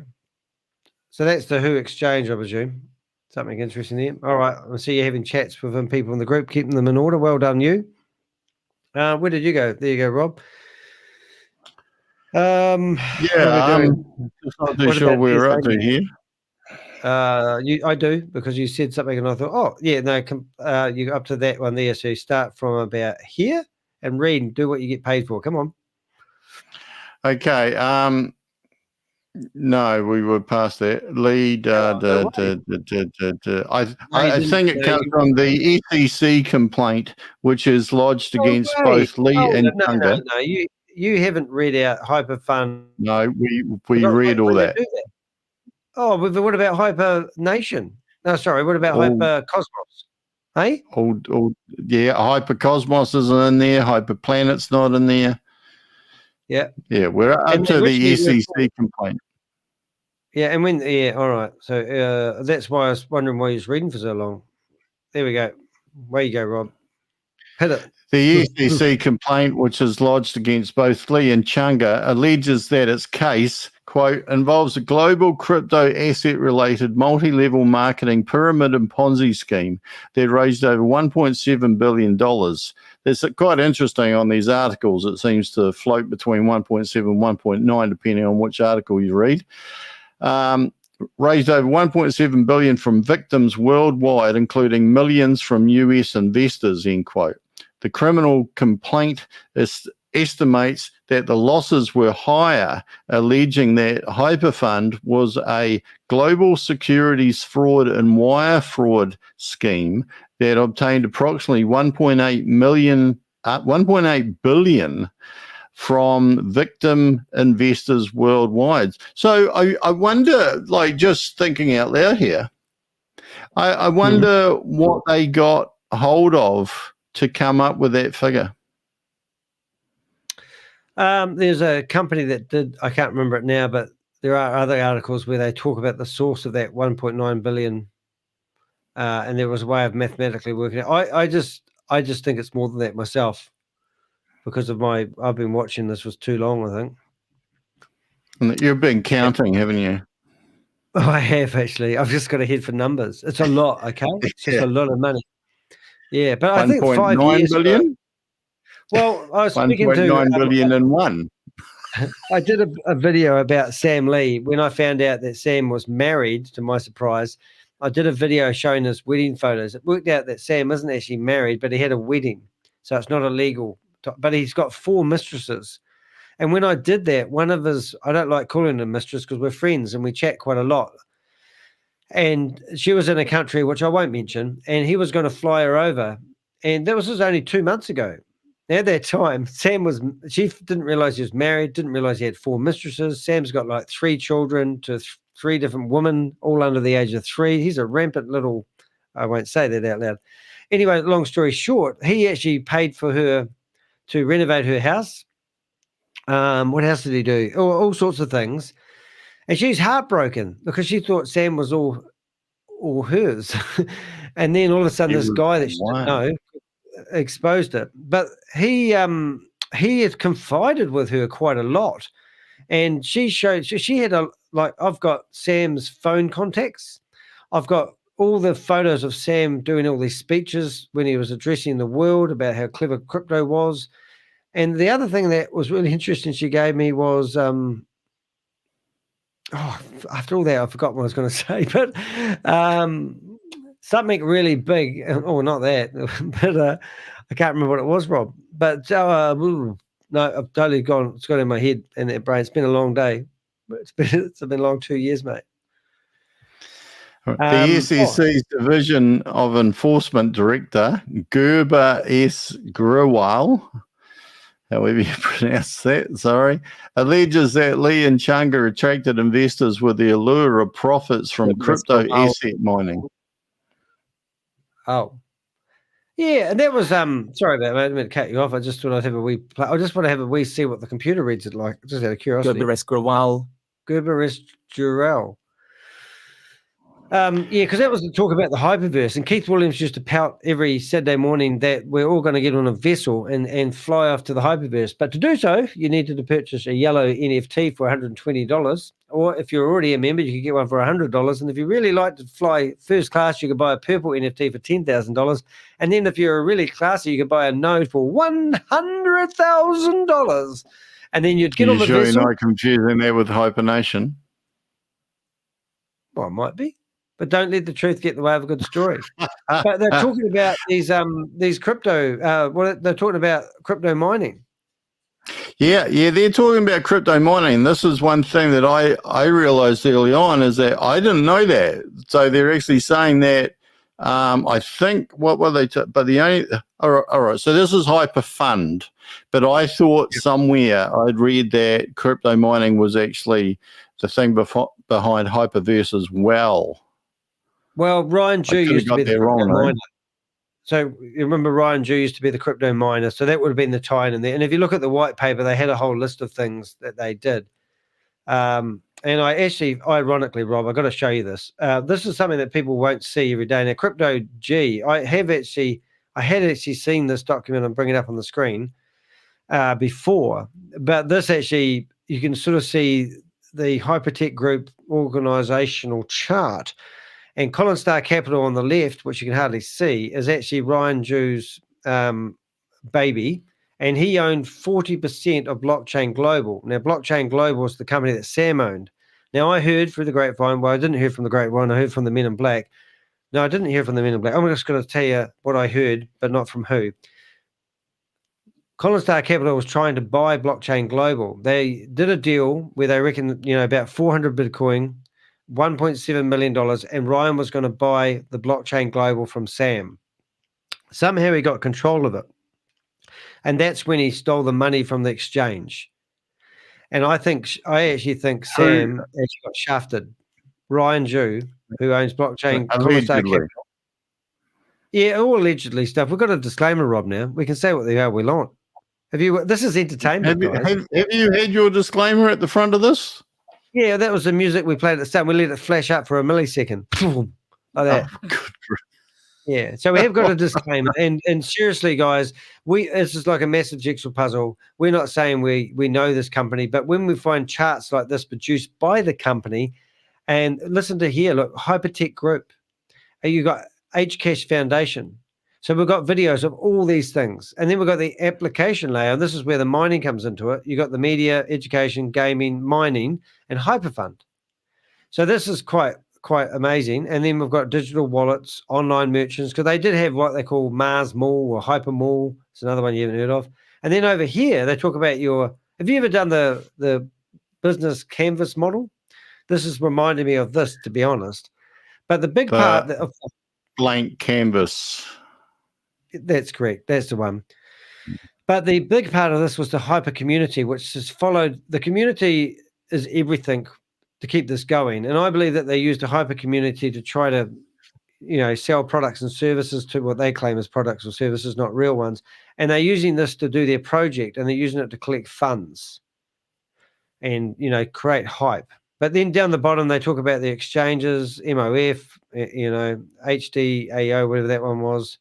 And here's all their. So this, yeah, and I'm not going to sit here and bore you guys to death, but here's it. So this morning when we were watching the video of Shavi Baby, that was really interesting, simply because I've just got to show you a little bit of this because it'd be rude not to. Let's see if I can find it. Your channel and go to, let's see if I got history. That might not work. 1 minute, please. Call it. History. So one of the videos that we grabbed, I think it was this one here. I'll just put that back how it was. So this is Shava. A lot of people wouldn't have seen this morning's show, but this is Shava 6 months before I knew it. The future project that we will. So this, when Shavas is doing this graph here, both Crypto G and I, funny, before we did the morning's meeting, I found this video and I just went into it real quick and I found this graph and I went, oh my God, they're talking about HyperTech Group, Hyper One, and then this is basically linked it all together. Now, Shavas is at the other end of the Ponzi schemes now, but this is talking about the beginning of the Ponzi scheme because HyperTech Group is the umbrella company, the big company behind them all. That's what I reckon. So this was just like, oh, how funny. But wasn't Hyper One another thing that came along that was more Sam Lee? Oh, mate. I mean, I've got to show you because the history of this thing is just stupid. And I don't mean that. Like, if you go to my videos, mate, I mean, remember But isn't Hyper One the one that came along and then, it wasn't around very long at all? This is the missing piece of the jigsaw puzzle for me. And Crypto G was much the same. We overlooked Hyper One because I heard that Sam Lee was coming out of hiding. We didn't know where he was, and he was coming out to promote a Ponzi scheme. And I found all these photos of Sam in a foyer, and I looked up the data on the photos, and they were taken 3 years prior. So straight away I thought Hyper One is just somebody idiot The company behind it looked really unprofessional, well, the people behind it. And I just said, oh, it's not real. And Sam's not going to come out hiding for this crap. But little did I know, Shavis did. And then Sam was in there and he was interwound with it. And eventually, Sam got brave enough to come out and start up Stable Deo. So this is it right here. So you can see here, I have to play this. This is stupid. I'll actually open up another window so I don't lose my place. But this is what I started off with. Oh, let's just go to the start. I've done some pretty eccentric videos. So this is cringeworthy. Your social media. Are you ready? Are you ready? Brace yourself, Rob. Here we go. He's alive! He's alive! Sam Lee is alive! He's come back from the Ecoverse, Megaverse, Hyperplanet, ecosystem. Yep, he's alive. You heard it here first. Sam Lee is back. I was laying in bed. The phone was going red hot. Not as hot as Keith Williams' phones did when he got appointed the global sales representative for HyperVerse. But it was going hot. My phone, people were messaging, bing, bing, bing, bing, bing, bing, bing, bing, bing, bing, bing. And I was like, let's just say I've changed a little bit of the way I do things these days. But that was, I think that was, yeah, not really. That was a year ago. But if you go back here, mate, so what I've got, then he come out again. Oh, actually, got to play while we're on a roll. I'll go get this one as well. Let's share this one. What I'm about to show you. But as you become a YouTuber, you try to figure out what to do with this stuff. So I was actually getting all the good parts because people were moaning that my videos are so damn long, and people still moan. I was chopping up all the good parts and put them in the first minute of the video. So I don't even know what I'm about to do here. I might have been a bit more subdued. Well, let's have a listen. Welcome to the Danny de Hek YouTube channel. Thank you for hitting the thumbs up. Hope you like my introduction. This one is a really good one. Stable Deo. It's only been 48 hours and I have to do another video because so much information has happened and I want to share some of the things that have just happened in the last 48 hours. This is, that was boring. I like the other one better. So what happened there, mate, is down here I must have been way back, and there's a company, I found it. So these are all my little workshops. Oh, hold it. These are all my little workshops that you can do if you join my YouTube channel for $1 a month, and you have access to everything you want to know. I was trying to become a workshop provider and provide videos for people who wanted to survive and thrive in business, but the honest truth, no one ever wanted to do it. Hey, while I'm here, you might see this HyperTech one. This is Pixel. He was left home alone. And that's the one where you can go through the whole historical timeline from 2014 to 2022. And that information was provided to me by Vinny, who's watching me now. Hoping he's going to get a bit of a plug by that. But in here somewhere, there is a video that is about Hyper One. And I'm going to show you. Oh, here it is. So this was, well over a year ago. And what we had is I proved that Hyper One was bullshit. And it wasn't, what Sam Lee wasn't involved. And, I'll see if I can find the picture. So, first of all, he was or wasn't involved? I believed he wasn't involved. So I provided false information because I didn't really know. But because I thought at the time you said he wasn't involved in it. Well, I didn't think he was. So we go through. Actually, I literally must have found that Hyper One channel and never gone back there because these are videos that I found today on their Hyper One channel. There was Sam Lee. Here he is at the blockchain center. So I reckon the blockchain center was just like a, shared office space. And then, did I do it here? Oh, I think this photo here, Vinny will laugh when he says this one, but this photo here was flogged quite a few times. Kalpesh Patel, he's changing. Oh, I might have the wrong video here, but I've got photos of him. Now I've got the wrong video. Now if I hit back, I'm going to stuff this up, aren't I? I don't have to go through this whole again. But I kind of want to, Rob, because there was all these photos of him in a foyer, and it just didn't make sense why they were in the foyer meeting with Sam. But now it's probably true. So I won't bore them, but somewhere in here through my archives, and the YouTube doesn't load very fast. It's a bit like that. Arbitrage trading thing. You've got to turn off all your caches and get off the Zoom. Oh, here we go. Look, we're getting close. We've got to go here now. You ready? You ready, Rob? Keeping you occupied? Want to go back and read the article? There we go. What have we got? Done a few videos. Oh no, it's not going to be there. But sometimes what I found good lately, my very first video was around here somewhere. So no, I haven't Stay got it. But focused, there was, Danny. Stay focused. yeah, I know, I'm losing it. Oh yeah, that's why my videos go on for so long. But it pisses me off. Can't find it in a hurry. Let's go back and read this stuff. You read stuff. Get us back on track, Rob. Okay, so what are we up to? This case illustrates yet again how non-compliance in the crypto space facilitates schemes where promoters capitalize on the promise of easy money without providing the detailed investor protection disclosures required by the registration provisions of the federal securities laws. I wonder how long it took them to come up with that sentence. The key word in that was non-compliance, because like a lot of these opportunities talk about compliance and they have compliance officers and stuff. But actually what they're saying is that compliance with the relevant laws of the country they're operating in. Yeah, it's funny because everyone wanted to be compliant, and then a lot of people said, "Well, my take. This isn't crypto, by the way. These are platforms which take your crypto and sign you up." But I've always thought, when they're trying to say crypto needs to be regulated, it kind of defeats the purpose of having it in the first place. I think what needs to be regulated is they need to stop producing these tokens and all these different coins and just focus on Bitcoin. And just have the one. I know it would be boring as hell, but then you would have an alternative currency. And you'll be able to buy a Tesla with it. Well, I don't think you can buy a Tesla with it now.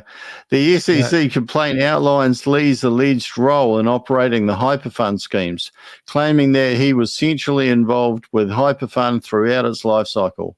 On information and belief, Lee was not only a co-founder of HyperFund, but he maintained control over HyperFund throughout its existence, the SEC alleges. Quite interesting if Sam was involved in HyperFund, that he wasn't to the forefront in any of that. Not that I saw anyway, Whereas in these, other opportunities in the last year or so, he's been, well, up until recently, front and center.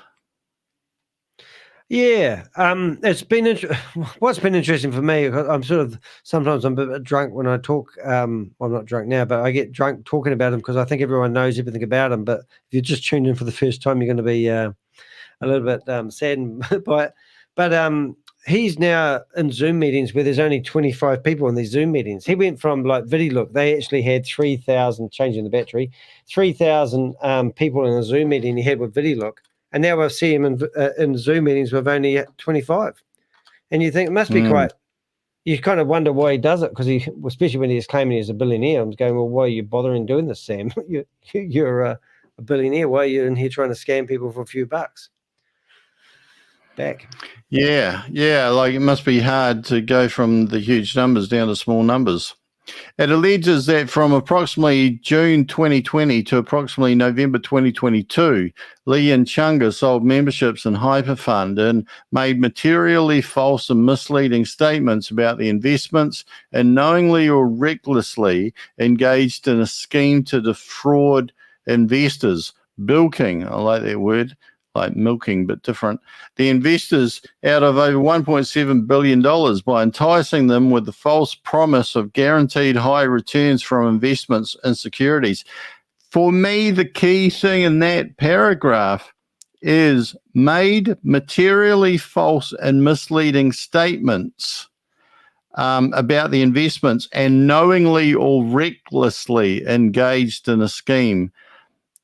I wonder how many leaders in some of these platforms are being knowingly or recklessly engaged in a scheme to defraud. Well, the other interesting thing there, mate, is I'll just give you an example which is breathtaking for me. Keith Williams alleged that he didn't know it was a scam until the money started drying up in HyperVerse.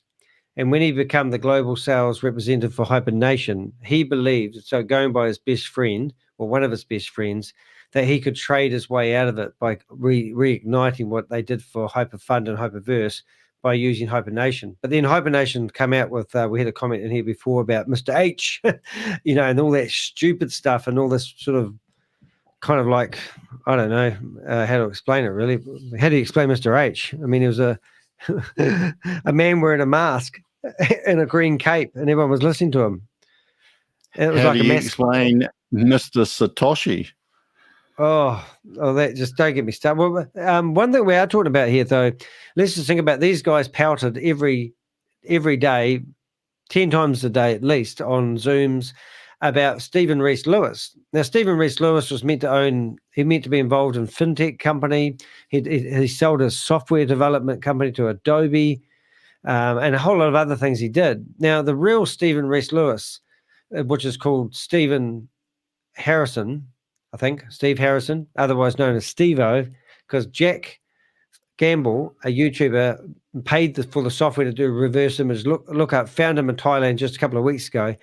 He was claiming that he didn't know that they had been giving him all these amazing accolades. Now, the reporter, we've got one reporter here that rang up Adobe and said, have you ever done a deal with anyone called Stephen Reese Lewis or Stephen Harrison? And they said, never heard of him.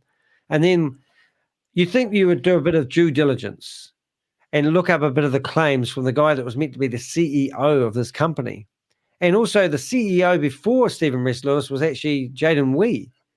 And then he cleared off. So all these companies have these shady things that they're doing. Like at the moment, We Are All Satoshi is meant to be owned outright by a guy called Chavez. And he offered me $10,000 if I could come up with his last name. At war. Got your last name, where's the money? But, and this is because we found a video today of him on this Zoom meeting with his last name on it. And then we go to Behind MLM, and I always wonder where he got his name from. And the other name I had for him, I've got a video out there with Chavez's name all over it, because they tried to do a copyright strike on one of my videos. And to do that, you have to use a legal name. So I don't know which one's correct, whether he was already using the alias name or the name that he felt he had to use for his YouTube channel. It just goes on and on. But anyway, there's so many stories I could bore you to death. Watch one 6-hour session of Danny doing a live and you'll find out all about it if you really need to know. Where are we up to, Rob? And the next paragraph says, so this is an interesting one, guys. If you are zooming in the next week or so into any opportunity anywhere, it says, quote, defendants knew... Rob, we will have that opportunity at the end of this video, so make sure you stay tuned. It will be the DDH token. Defenders knew or were reckless in not knowing that their statements about HyperFund's returns and profits were materially false and misleading. Defenders further knew or were reckless in not knowing that they were operating a scheme to defraud investors in HyperFund securities. And I think the interesting thing is that you can be, seemingly you can be charged through basically promoting these things. I think that's really, really cool. That is actually happening. I mean, because this is actually setting a precedent. I mean, we're not just, hey, look, as I said, I had 300 people on my database that I've got names of that were on these Zoom meetings learning how to scam or how to promote this to their friends and family. And then all of a sudden we get excited because 3 people have been arrested.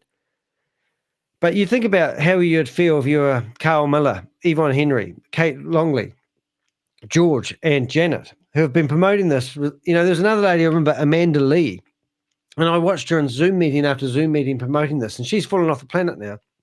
Some of these VIP 5s have actually made millions of dollars. And they've just, there's a guy called Ollie who was a beat bopper. He used to be real good on the mic. And him and his wife were in Dubai, decided to, they were flaunting about how much money they were making. And these guys have just disappeared. And then all of a sudden we've got 3 people. But this means that we can track these people down to a certain degree. Like we just tracked Stephen Reese Lewis down. Vinny and I spent hours trying to find Stephen Reese Lewis. And then some clever guy paid the $30 for the image reverse lookup software and found him in Thailand. And he was a news presenter doing news about the soccer in Thailand, and he was on TV. And here we're looking at him going, that's Stephen Lewis, the fake CEO. And all he could say to the reporter when he was questioned over the phone, I'm sorry. I didn't realize what I was doing, and I've still got the free suit. You know, it's just crazy shit. Sorry, Rob, carry on. The next one says can you read that comment first? Virtuous woman. Virtuous woman, nice name. Thank you for sharing awareness. Have you got the update on Keith from the UK? Is he really unwell or in hiding? I pray that he recovers of unwell and does the honest thing by coming forward. That's actually quite a nice comment. And that's a nice, that's like, well, I've video conferenced Keith's friend, and he worked with Keith for 20 years, and he spent Christmas Day with Keith.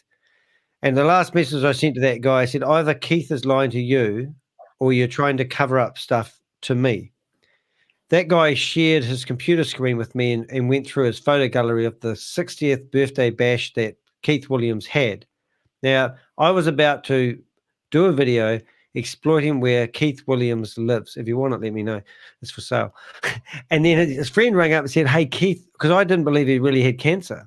So he rang me up and said, hey, Keith really does have cancer. And the 60th birthday bash is actually more of a farewell thing. So I thought, oh my goodness, what do I do? I really wanted to publish this video. So I said, look, I rang in the morning, I got back in touch with this guy and I said, what's going on? I said, people won't believe me. They'll think it's an exit strategy. I think it's an exit strategy. So that's why he showed me a photo of Keith. And I know you can manipulate photos, but this is a very clear photo. And I do have a copy of it. I've only showed it to my partner. I don't know. I haven't shown it to you. I don't think I've even shown it to you, Rob. I might have done, but I don't think I have. I haven't shown it to anyone. I've just kept it to myself out of respect.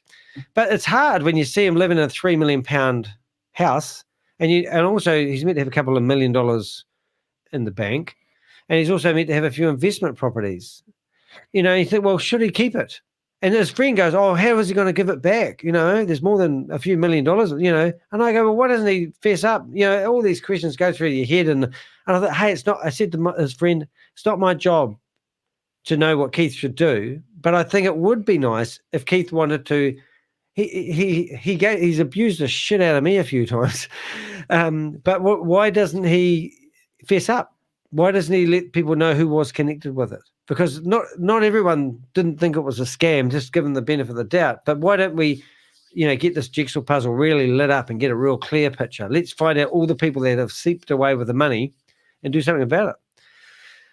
Oh dear, Richard's here. Yeah, I think like if all this is actually proven, that a lot of people made money. Not too sure what the word would be, but perhaps the best thing would be that the authorities actually go through, find out exactly what happened, and who made what.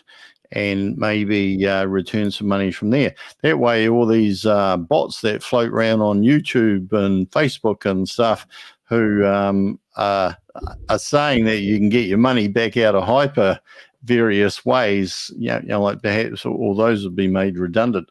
People would get their money back. Anyway, the article says the SEC further alleges that Lee played an integral role in the distribution of the HyperFund memberships, with his business background and links to Australian companies used to attract investors to the scheme. Lee's appearance and speech during the launch of HyperVerse was an offer of securities. Lee's reputation and public-facing crypto asset persona deceived investors into believing that HyperFund was not a scam because it was backed by a known crypto asset entrepreneur. Ding, ding, ding, ding, ding, ding. That's Richard. Oh, God, here he is. He's a Hello. in the morning, he's waking up. There you go, mate. I love your messages today. I wasn't trying to interrupt. I just got to stop Rob for a second. Rob, you give in to the gaslighting too much, man. I want to hear your enthusiasm, man. What? Mate, if you want to hear my enthusiasm, I would get rid of all crypto. Okay, but So hang on. You got the whole viewing audience. Got the whole viewing audience into this, that, and the third about season 3 of Hyper 1, 2, 3. I don't care what HyperTech it is. And then you skip to the article. What you were just saying before you went back to the article is exactly what we need to tell YouTube, man. If they freaking wanted to do something, they would have a channel that shows you, critiques all crypto exchanges, all AI, everything to do with crypto, and says, this is the law in this country. This is the law in this country, and gives you the basic understanding. And because you're so into these seasons with Danny for 2 years now, they just said in the article, he gave a guarantee to as according to the SEC, if you give a guarantee, you're committing securities fraud right then and there because you don't back it up with them. That's what needs to be heard here in America. That's what needs to be heard in America. I don't know about where you're at. And that perhaps what they could do is every time any video appears on YouTube that's crypto related, a warning pops up and has a link off to a very simple instructional video. You know, a bit like if you're smoking, a warning, like the warning on the back of the pack or something like that. I have a look at crypto, my personal view. I have a look at crypto and I think for however many people have profited out of this or gained in some way, have a look at how many have been harmed. Right. Yeah. But what you just said there, sorry, Danny, were you going to say something? Because I want to comment to Rob. It's your show, Richard. You go for it, mate. Oh, I love you. I love you right back, Danny boy.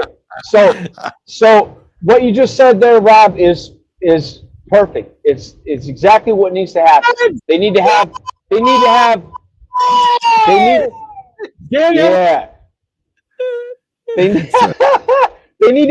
like a seal, like if it's going to be presented on Zoom or YouTube, it needs to be an official statement to all the countries that have internet that if you're going to be in America, you have to have that seal from the SEC that this is not a guarantee for a security. Or if it's in Dubai, you need to have something that says that you're abiding by that. Because then that way everybody can say, hey, we got a screenshot of them on this time, this date, whatever, format of platform, and then it has to fall back on the SEC instead of falling back on us. What we're doing right here, reading this article, shows the world that we're not just making all this up. Yeah. And we're not getting lost in the fumes. We're not getting lost listening to all this crap. Yeah. Hey, that's good. Hey, we want to carry on reading the article, but I have got somebody else on what I want to put on stage to take it over, which I haven't met before, so it'd be nice to have you on here, Reality. So just pop on the stage. How you going, buddy? Thanks for being patient there. You got a question, or do you want to tell us something? I got two things. First of all, I want to thank you because I see all the work that you've been doing and putting in, and I never thought that you would make this happen, to be able to just carry it forward. So that's the first thing I want to say. Thanks for all the hard work. It's a team effort. I know you got a team put together with you. I wanted to do that too, but I didn't know how much time I had, so I didn't want to mention everybody. But I want to thank y'all again for what you're doing. I mean, just for going after these guys, not just this one, but all the rest of them that you do. I appreciate you. That's very kind. Thank you so much. It really means a lot. It really does, mate. And thank you. And y'all keep up the good work. And the second thing is that it? You just want to thank us? That's awesome. Oh yes. Thank you, man. Thank you. Yeah, you're not one of these wealthy was it philanthropists, and you have a big yacht that you could actually we could set up our recording studio in by any chance? No, not at all. HyperVerse got all my money. Is that right? What attracted you to it at the start? Do you mind me asking? Oh, not at all. High school friends, Tammy Jackson. Oh, snap. High school friend. Are you guys from Jersey? Yes, I'm from New Jersey. Oh, man, makes me want to go over there and slap somebody. Yeah.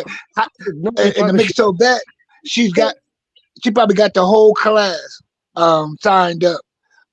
Her family members, people because I know her family and I know the family friends. Yes, sir. They was getting the old people, and just she raped a lot of them. I don't think she has any friends left. Wow. Oh, she does. She does. Do you have a recap through Danny's channel about Tammy? Or do we need to fill I need you to in? see that. How do I get to that? We've had a lot of fun with Tammy, to be honest. We actually found her old YouTube channel, and it was 10 years old. And we went through a few of her videos of when she was just trying to find that passive income of a lifetime. Yes. And that's a really good point, mate, because what I'm finding, and this might sound a bit weird, but Sam Lee's quite a talented guy. And he started his life off he's done a good job of being Sam. He's just gone off the tracks.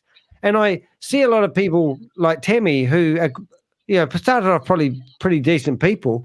And I reckon after a while, they actually talk themselves into this belief that they're doing something that's good.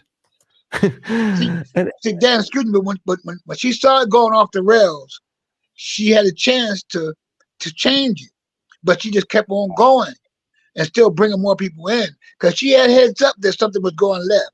But I'm sure she got her money out, and the money of the people close to her, she probably helped them get their money out. I would love to know how much money she actually has, because that would be amazing. Because I think there'll be, I've literally had it from very good sources that people hide their money in the crypto world. And I think when Sam Lee, they lost that $58 million from the exchange, it was just when crypto crashed. So I always said to people, if they had $50 million in this and crypto crashed by 60 or 80%, they would have just lost all their money because they would have hid it in crypto.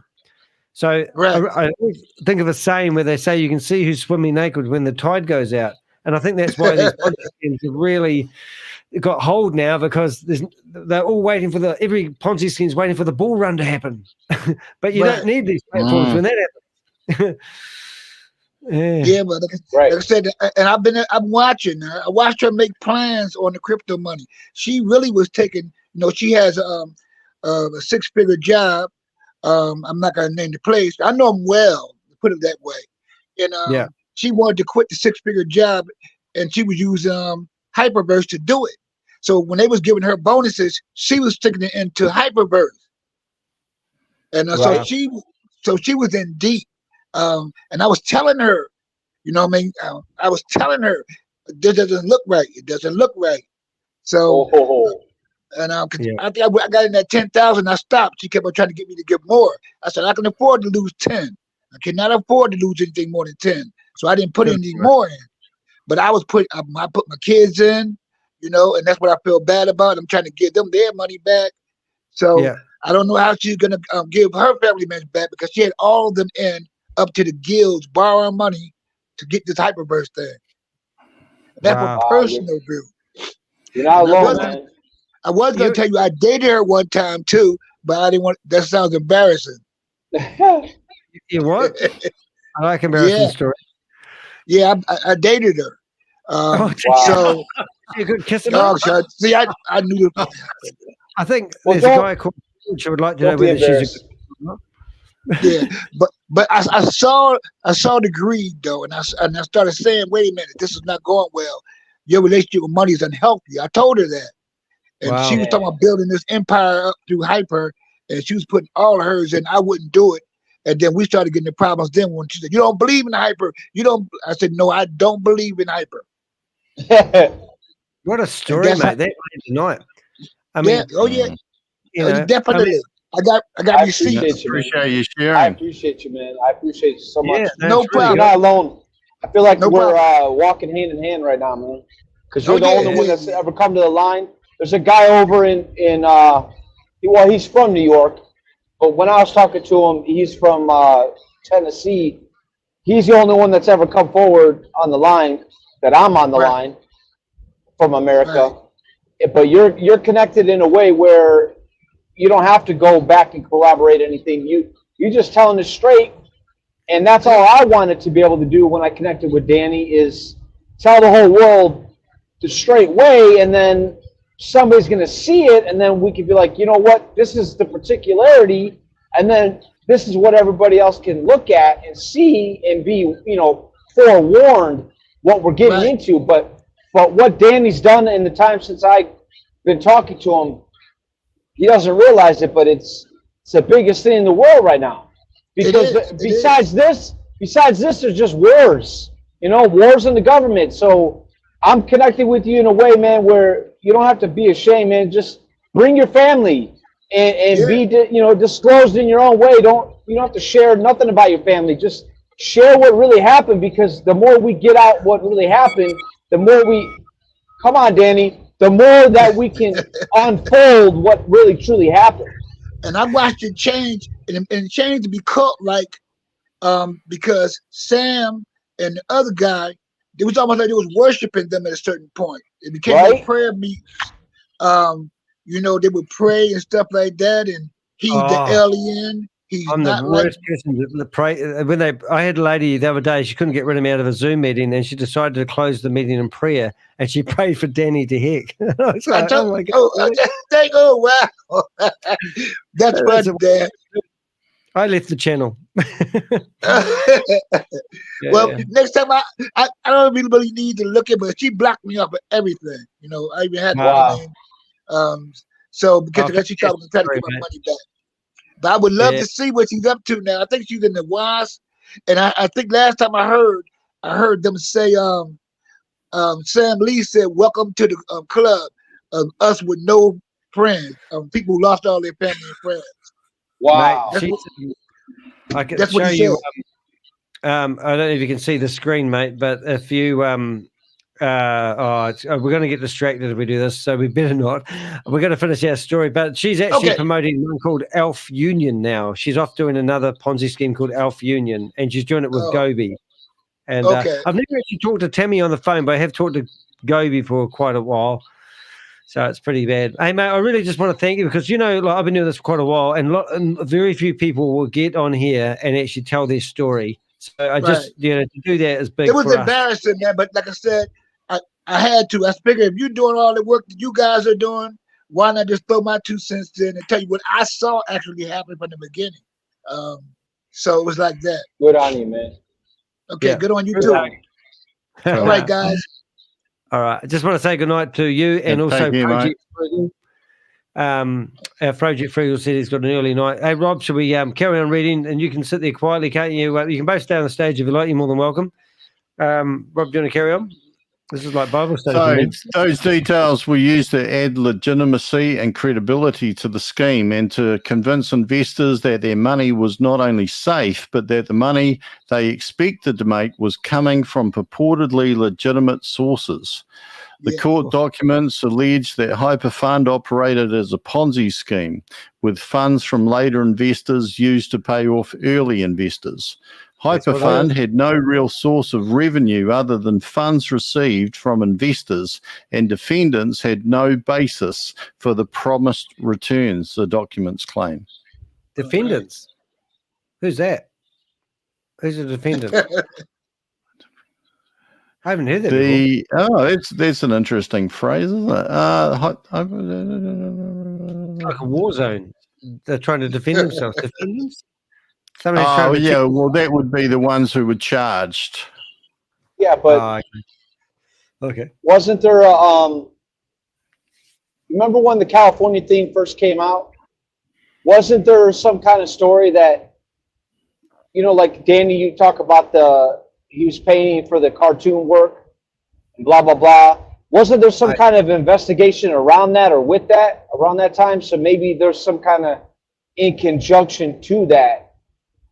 When they get to say defendant, maybe there's something. I think what they're referring to here, Richard, is that the defendants and basically anybody promoting any scheme needs to know that if they are saying that their are going to be promised returns. They need to know where is the source of the revenue. So that would be a bloody good one for all the opportunities that are happening at the moment. So if you're a leader in any capacity, if you're presenting on any of these opportunities, and if you're listening to people presenting or leading any of these opportunities and they're making promised returns, ask them, where's that money coming from? Right. That's when I knew it was time for me to leave, because when I first came in, I didn't know how people got their money. I was like teetering on, well, what do they do? Do they do, Bitcoin mining or something? What are they doing to get the money? And then that's when they launched the idea of doing the mining. And so as soon as they started doing the mining and they started having problems, I'm like, wait, hang on. How does the money even come in for the WAS token? So I was like, no, this ain't happening. There's got to be an answer to those questions. Where are we up to, mate? Yep. Lee, as one of the founders of HyperFund, knew or was reckless in not knowing that HyperFund did not generate revenue sufficient to be able to reasonably expect to meet its payment obligations to investors, other than income generated from the sales of new HyperFund memberships, and therefore was a Ponzi scheme. So basically what they're saying is that the money that's coming in isn't being used somewhere else to generate extra money to pay profits, etc. That the money that is paying the existing members is coming from new HyperFund, or was coming from new HyperFund memberships, and that's the definition of a Ponzi scheme. Yep. Yeah, I keep going through my head as I listen to this. He's only going to get 5 years for it. I just keep thinking, I can't believe that you can do all this and get 5 years. It just doesn't seem that's right. the same thing as, but that's the same thing as the broad stroke of who are the defendants. Because they could say, all of y'all are scammees of Scam Lee. You see what I'm saying? Like you can't be that succinct yet. You got to wait another week or two to see what happens, see what moves. Because you don't know the charges at all. We don't know the charges. We don't know nothing. I did find out all of Bitcoin Rodney's charges, though, which wasn't even the charges that they had Bitcoin Rodney on were not in the article or the court documents. Right. It was quite strange. I think they had backup articles, but I'm glad they went with the one that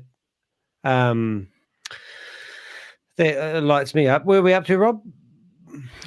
The HyperFund reward system, which was used to bring in new investors, was nothing but a pyramid scheme recruiting tool, the court documents allege. Investors into HyperFund. Bob and Rob. Ooh, not that.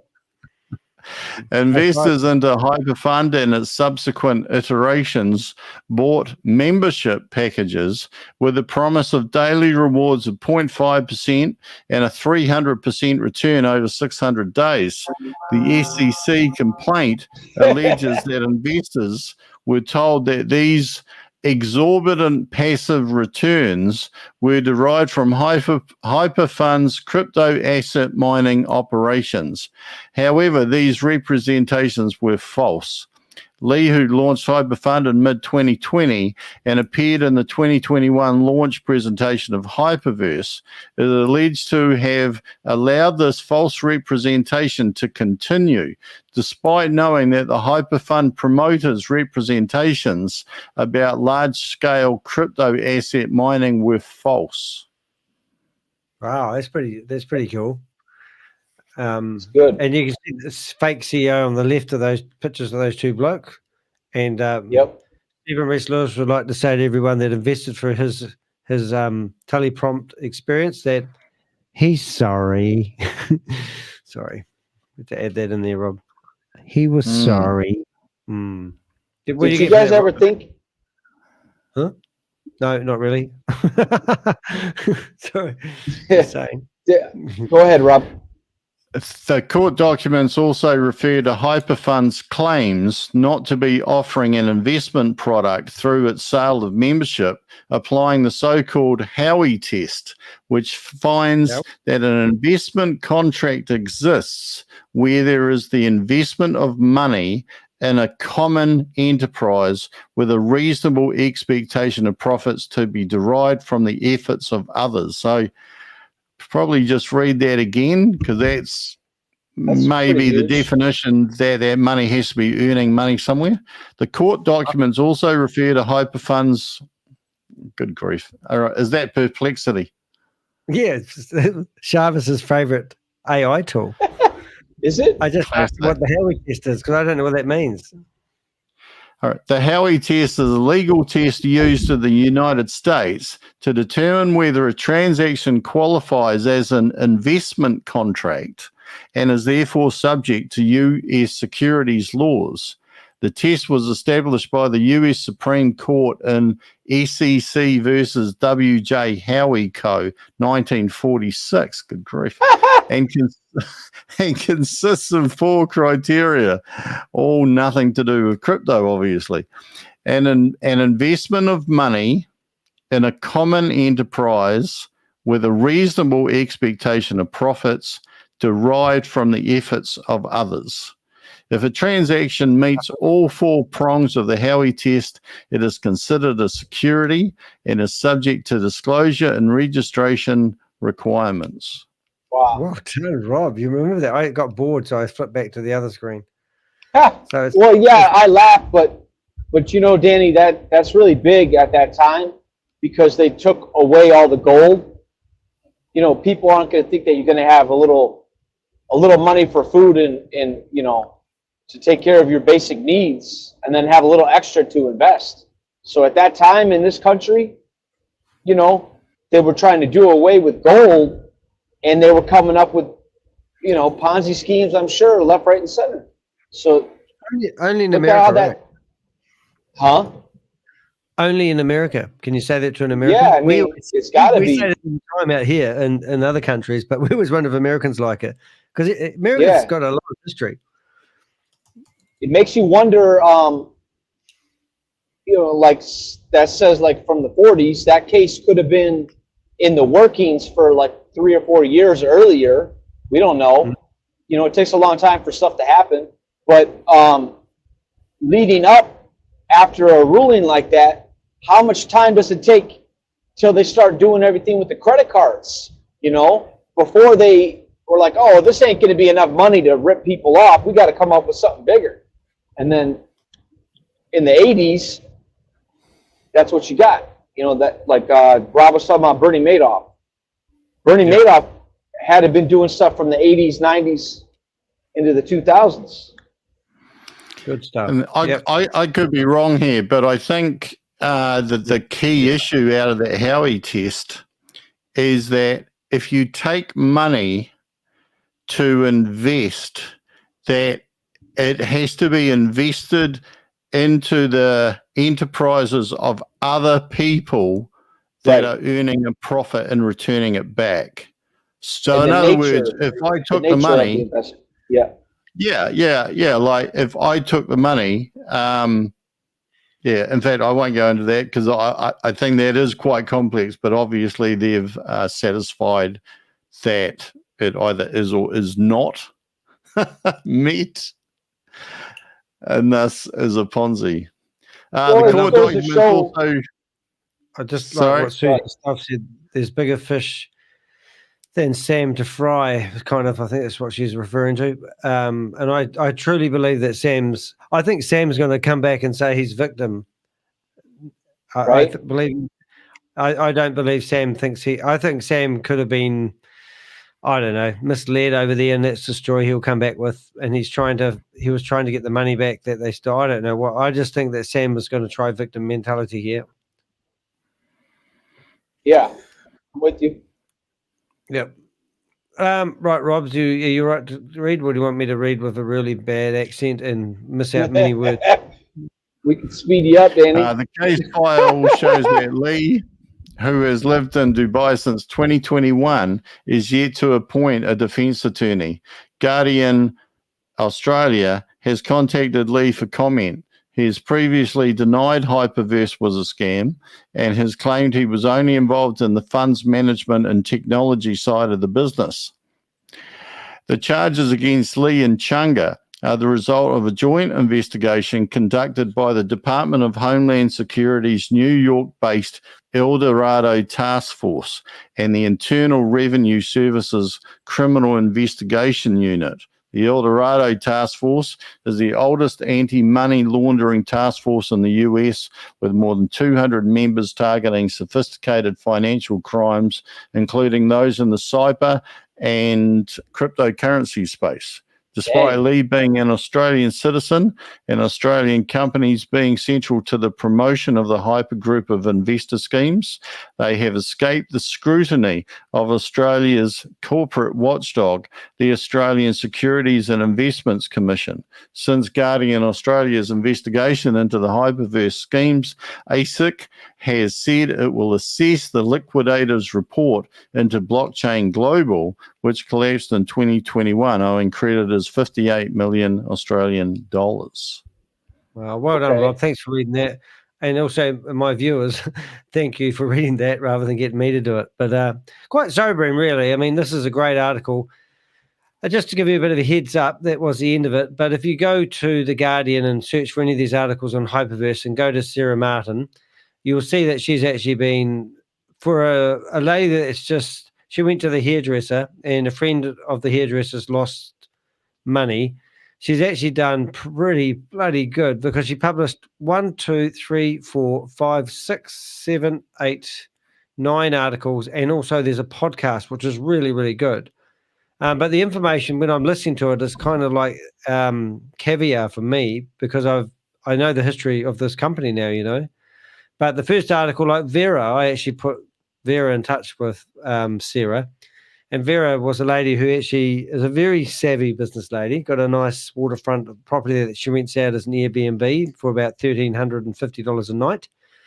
You know, that's the sort of price these places go for. And she handed over in total well over $100,000. Not to HyperVerse, not all to Sam Lee's scams, but she originally started trading what she thought was a real exchange. And she had a guy helping her that was investing in oil, diamonds, and all those lovely things that we all want to own. Well, I don't want diamonds. And he lost that $40,000 in 2 weeks. So then they gave her $10,000 of company money and said, hey, have another go. So she started trading again and she made $100,000 in 2 days. So then she went to withdraw the money and they said, oh, hold on a minute. You can't withdraw the money because the money that you used to make this money was come from us. However, if you give us another $10,000, we'll let you withdraw half the money. So she was enticed to do that, didn't do that, fortunately, realized it was a scam. But then she went and put $45,000 down on HyperVerse, managed to get $23,000 back. And then when the HyperVerse fell over and all the funds froze, then that's when she met Carl Miller. Carl Miller advised her to get into HyperNation. She put another $15,000 into HyperNation and then wanted to transfer her money from HyperVerse into HyperNation. And see how they keep stringing these people along. And then HyperNation fell over, if I'm saying that right. Yeah, HyperNation, that's right. HyperNation fell over. And then the next minute, she put her money into VAV. And Carl Miller asked her to put the money into a bank account. And then to transfer the money from the Australian bank account to a Singapore bank account cost $200. So they had no intention of giving the money back with VAV. And I noticed there's a Michelle Partridge. She's in here and she also invested in AVA, and she said she managed to get her seed money back. And often that's what a lot of people do. They invest in these Ponzi schemes. They work like a beaver to get the initial investment out and then play with house money. But then they're encouraged to sign up and recruit other people into it. And the referral money is what helps people make money. So a lot of these scams, whether you're trying to figure out whether they're legit or not, or they've got real structure, are all about just selling it to a friend and family member and getting a percentage along the way. So I don't know. I don't want to go on too much tonight because we did a 6-hour stream. I just thought that I saw that article come out. I'm in a unique position too, guys. I mean, I've got a team of Avengers behind me, which is really flattering and it's nice. We get a lot of help. We get a lot of information. I mean, while I've been talking, Roy Canach has sent us 9 messages. I sent him a message today, basically saying, "Well, you've got 12,000 people in your well, he claims. I kind of don't. I want him to prove it, but he alleges he's got 12,000 people in a database that want to do a class action lawsuit against Sam. So I couldn't help but send him a message and say, well, you might not need the class action lawsuit now, Roy. I mean, the job might be done. He'll probably, if Australia gets hold of Sam, there is a chance that obviously going to get a flight home back to Australia, and who knows what can happen. We can only speculate, and speculation is something I love to do, but it's not very wise. Yeah, I've noticed. yeah. Well, I like to plan out what I would do. I always think like a criminal, and I think, if I was doing this, like, what would you do now? And this is where the question asks. If anyone wants to join us on the stage, just follow the link and come on stage. But if you were Sam Lee, other than feeling like, oh, crap, what would you actually do? What would your next strategy be? Because this is how we have to think. Like, Well, that's I'm what wondering what's going to happen with the We Are All Satoshi meeting in the morning. Are they going to go, well, thank goodness he got done because he was a bad influence in the company that we're invested in now? But let's carry on. What are they going to say tomorrow morning? Now, you got to remember here that Sam Lee founded We Are All Satoshi. We haven't seen anything that shows that he's not still in that same position. Yep. Yeah. What pisses me off, Danny and Rob, is that when Rob started reading again right there at the beginning, she says in the article, and Sam was asked to comment, and he denied. Hello. That doesn't mean that they didn't get a response. That means he freaking denied responding. So where did they get their information to be able to contact him when we can't even find out if this is a real investment or not, all the way back to 2 or 3 years ago? If it's a real investment, does it have an entity, a company entity? Does it have a freaking address? You remember when a person asked for evidence of who owned it, of a certain person with a beard, and they said, I will tell you, and I think he said that you'll be requested to sign an NDA. That's right. He did. And that was breathtaking. I'll tell you everything you want to know, but you have to sign an NDA. And these NDAs don't exist.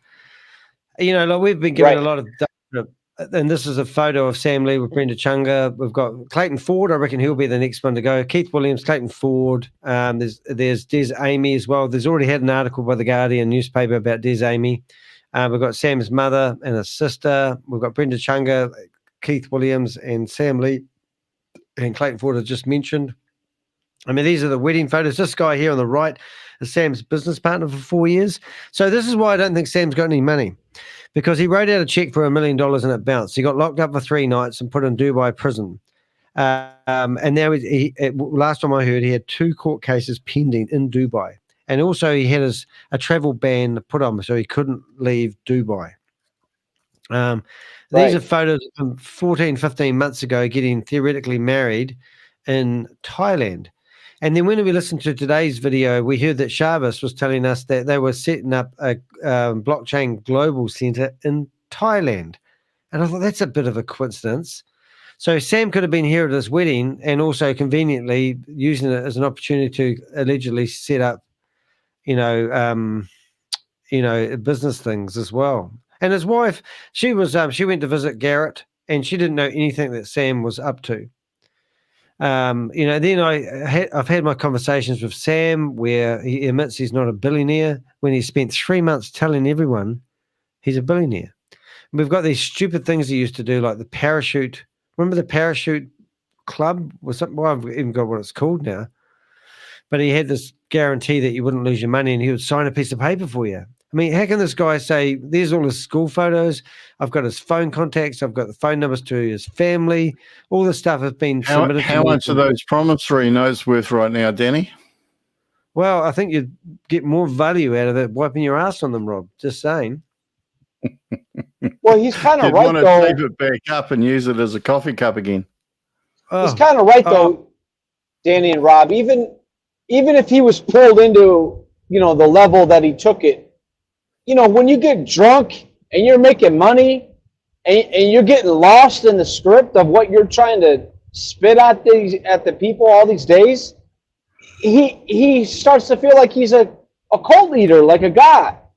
You know, remember that the videos, the shorts that you made where he's like, you ended your life. He's like, because you stopped believing in Sam Lee. It's like his enthusiasm came from creating enthusiasm. So it's like he's the culprit, number one culprit, but at the same time, you know, people fed him on that stuff too. And that's where I see Chavez, the difference, the night and day difference with that Hyper One and Was or Boomerang. It's like he's been practicing.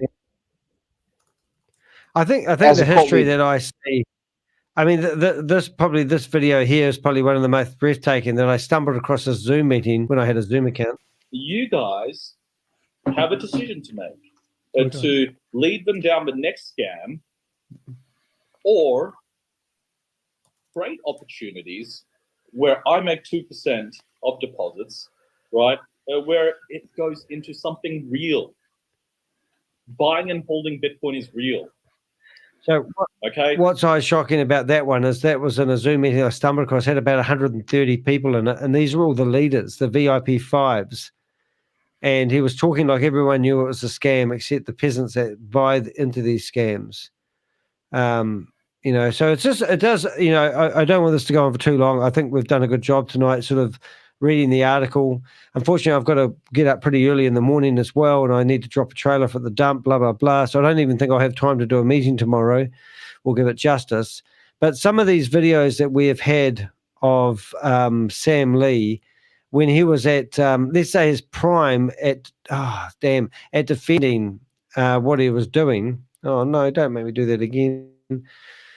We're actually they must have been provided for entertainment purposes only. But you know, like I couldn't believe what I was watching, and some of the things he's doing. There's one I'm thinking of. Hopefully, I don't have background music on it.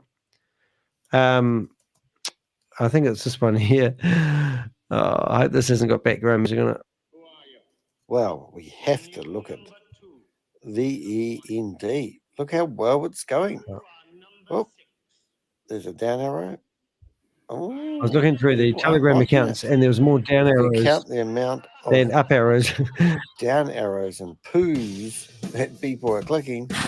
Sam will be sweating. He'll be thinking, oh, it's got music. Can't play, guys. Hello. Jane Gregory, somebody asked we should go after. Chavez. Let's have a look at this one. We got this, guys. Whether I'm going to keep partying with my buddies, post me a message. It's okay. All right? Say anything you want. Anything you want. Okay. Well, you know. Sure that music carries on. If you want to make money. But if you have a look through my shorts, you'll see there's actually a, I think this one's my favorite. I will go to jail really soon. And when I go to jail, you'll get no money. If you believe that I am right. Where you've got proof of. A lot of these people come forward to me begging me to take these videos off, and I have actually taken one off for one lady who was lovely. But this is when they were asking people to do video testimonials. Hi, Chavez. Hope you're well. My name is Linford. I'm indeed ready. Here we go. Woohoo! And Chavez just got shot. Oh, shit. There's Sam's wedding. Dearly beloved, we're gathered here today to witness the wedding of Sam and Anne. I'm going to read a story. Oh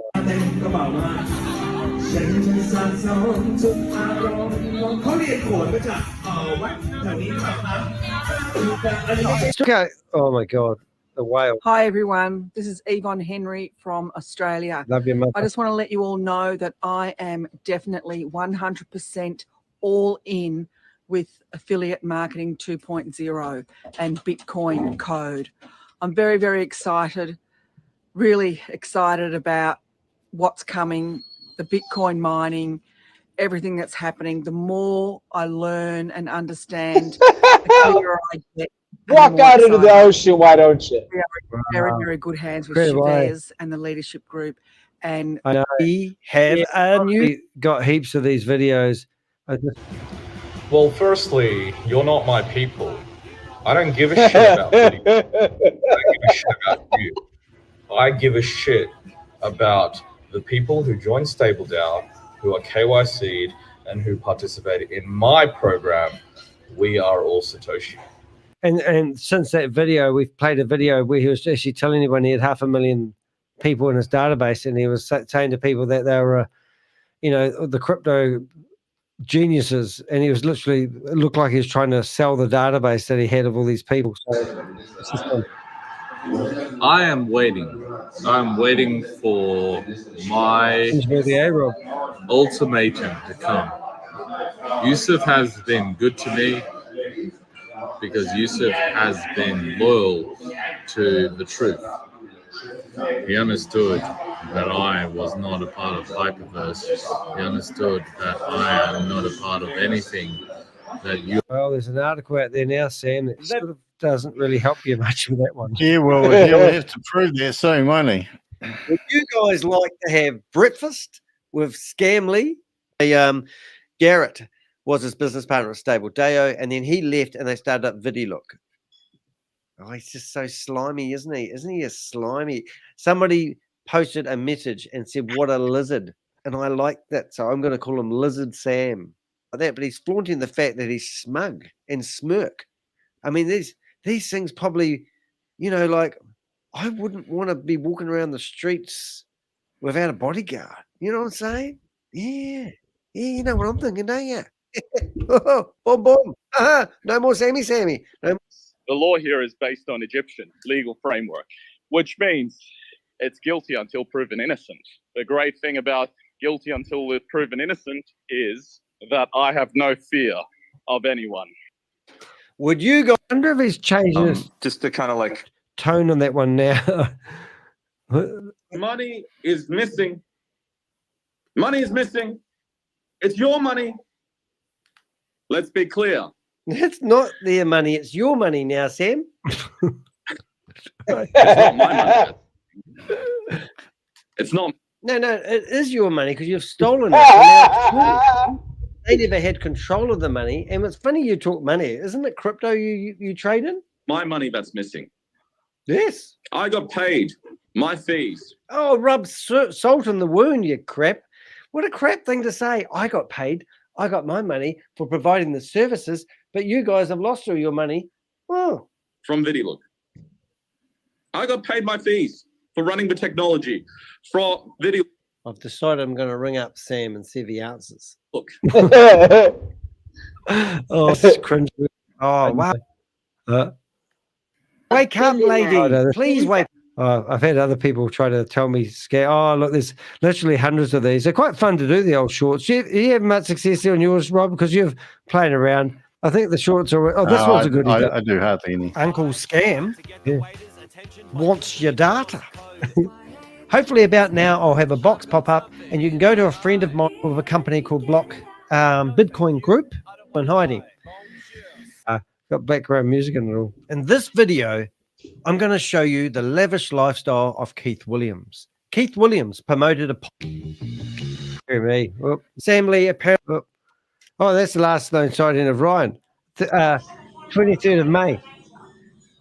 And I had the Napoleon people who lost all their money to HyperVerse help me sort of figure out where this was taken. And they reckon it's like an Airbnb or be not necessarily in Nepal. It's quite cool. But, Williams, Uncle Scam wants your data. He does. What is Sam Lee up to? He's just come out with this new one called VAV.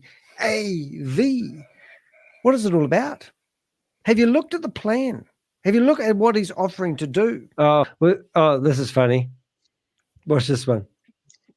Thanks for those in the chat saying I need to drink some water.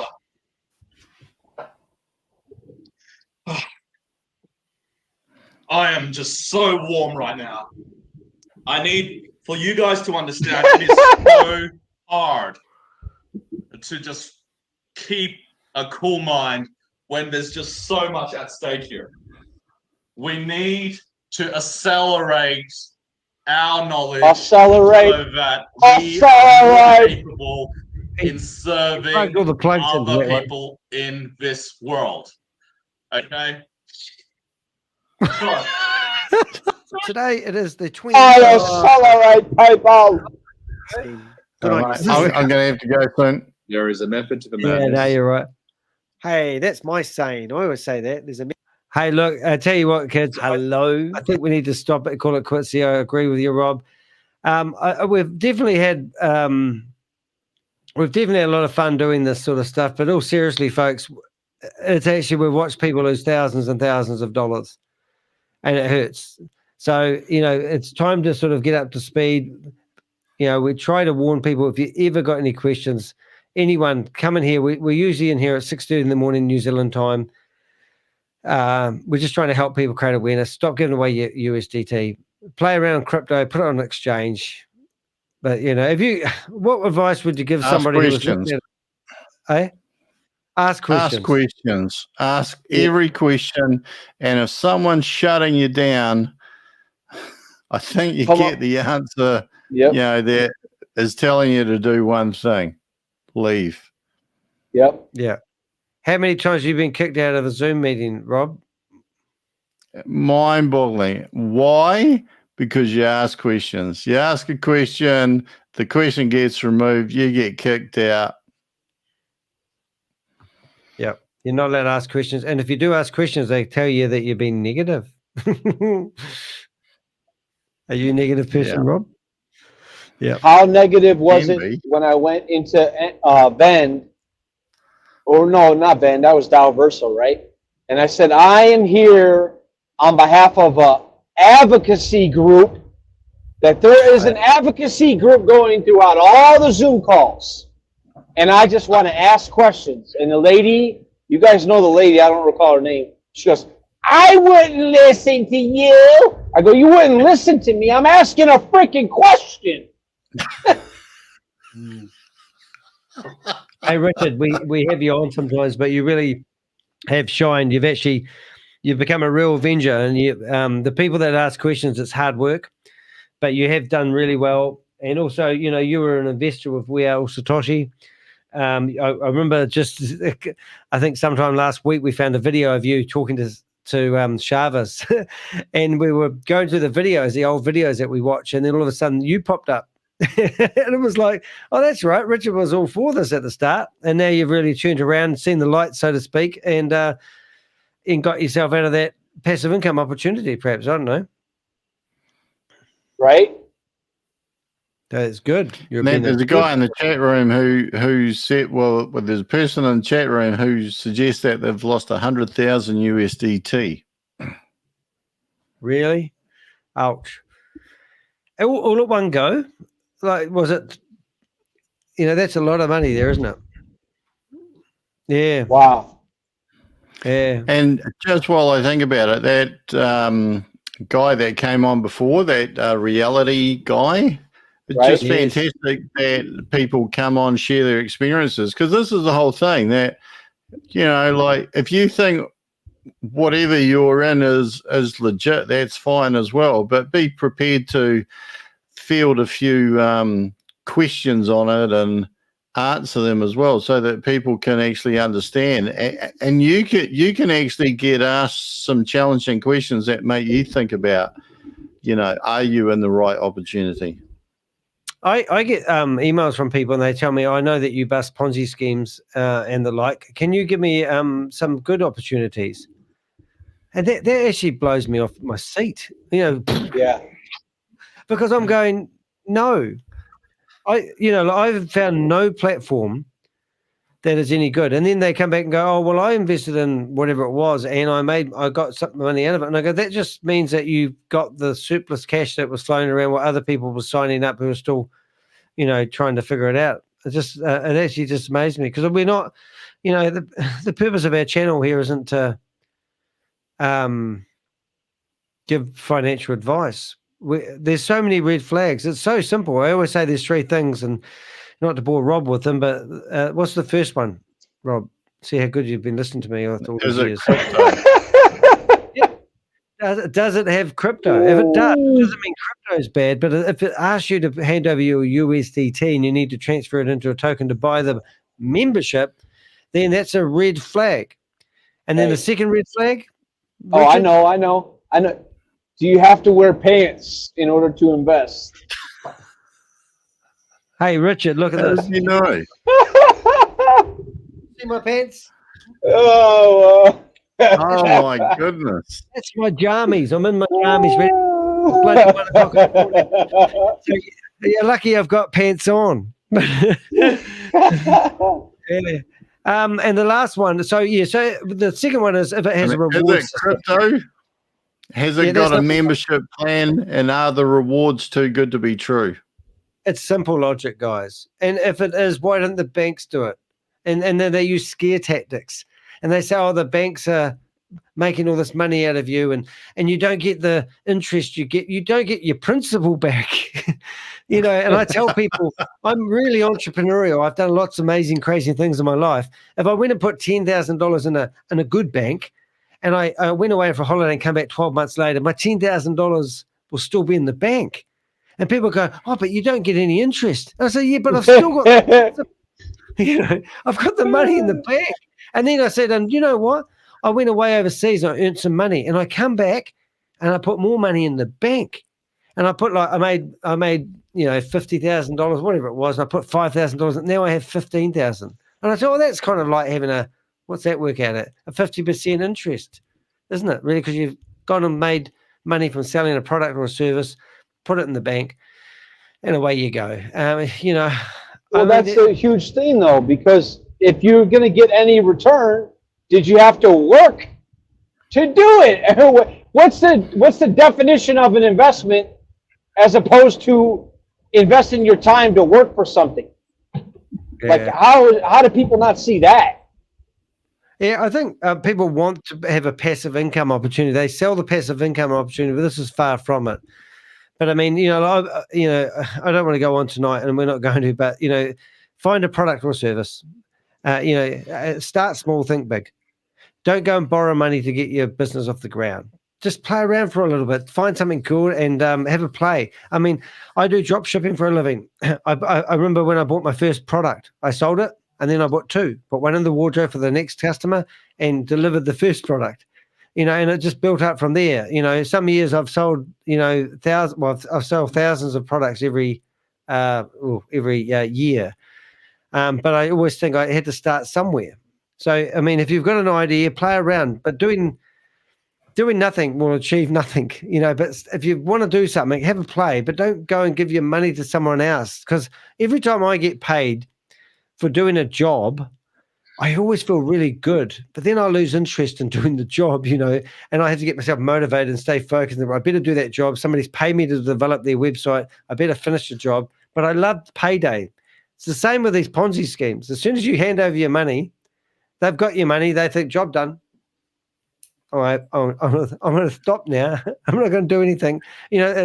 I'm going to throw one question at you. This is a hypothetical question, but this is like an example, okay? Because we've been talking about, if we were in an opportunity, if you're in an opportunity, you should be asking questions. So here's a question. In Boomerang, I've just calculated what the return is, the average percentage return based on the figures on their website. 10 million in flash loans, 173,000.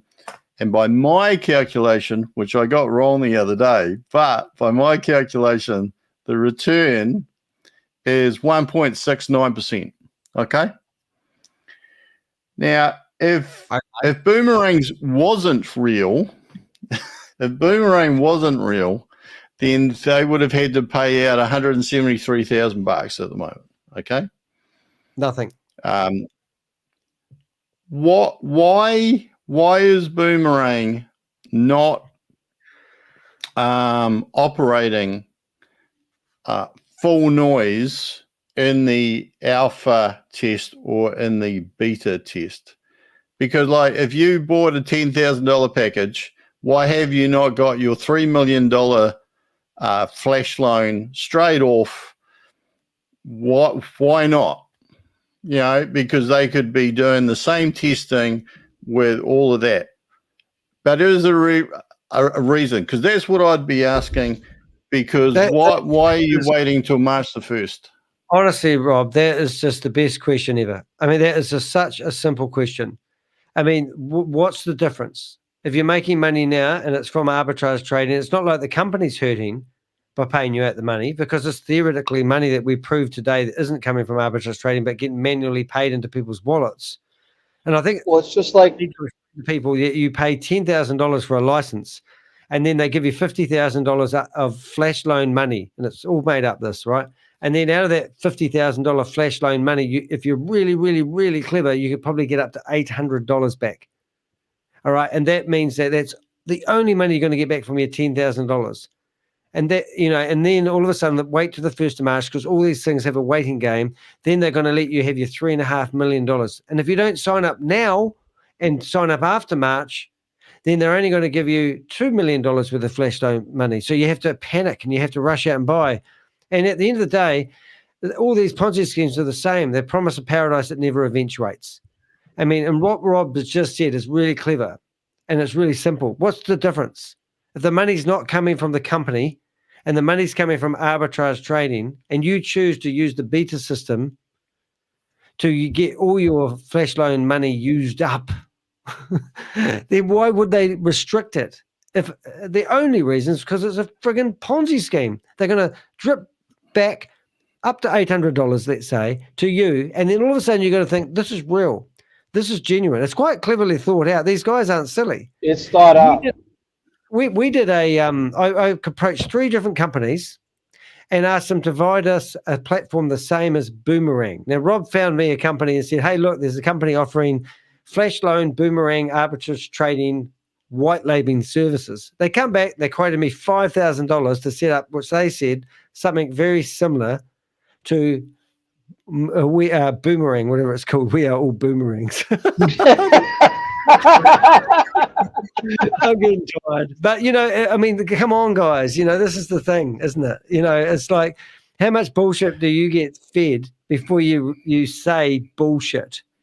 Well, what I was going to say, Danny, it's just the obvious question, isn't it? You know, like, and like I have never made any accusations or allegations about Ponzi or anything. You know, I just sit on the fence and I just have a look.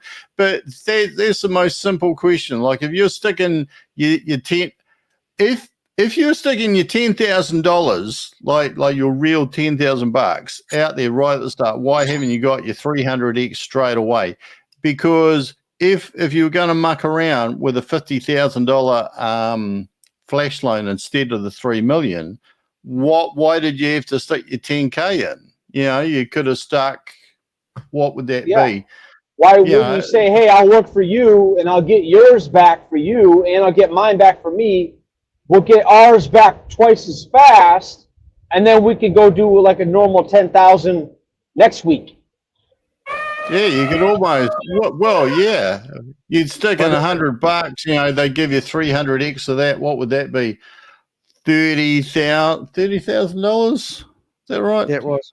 Yeah, something like that. And yeah, you could have what, $300, $100 trades. They get the testing done. 1,000 people trying it. Work out all the bugs. Why? Yeah. So I'm not saying this is a Ponzi or anything. I just why, would ask that question. Right. Yeah.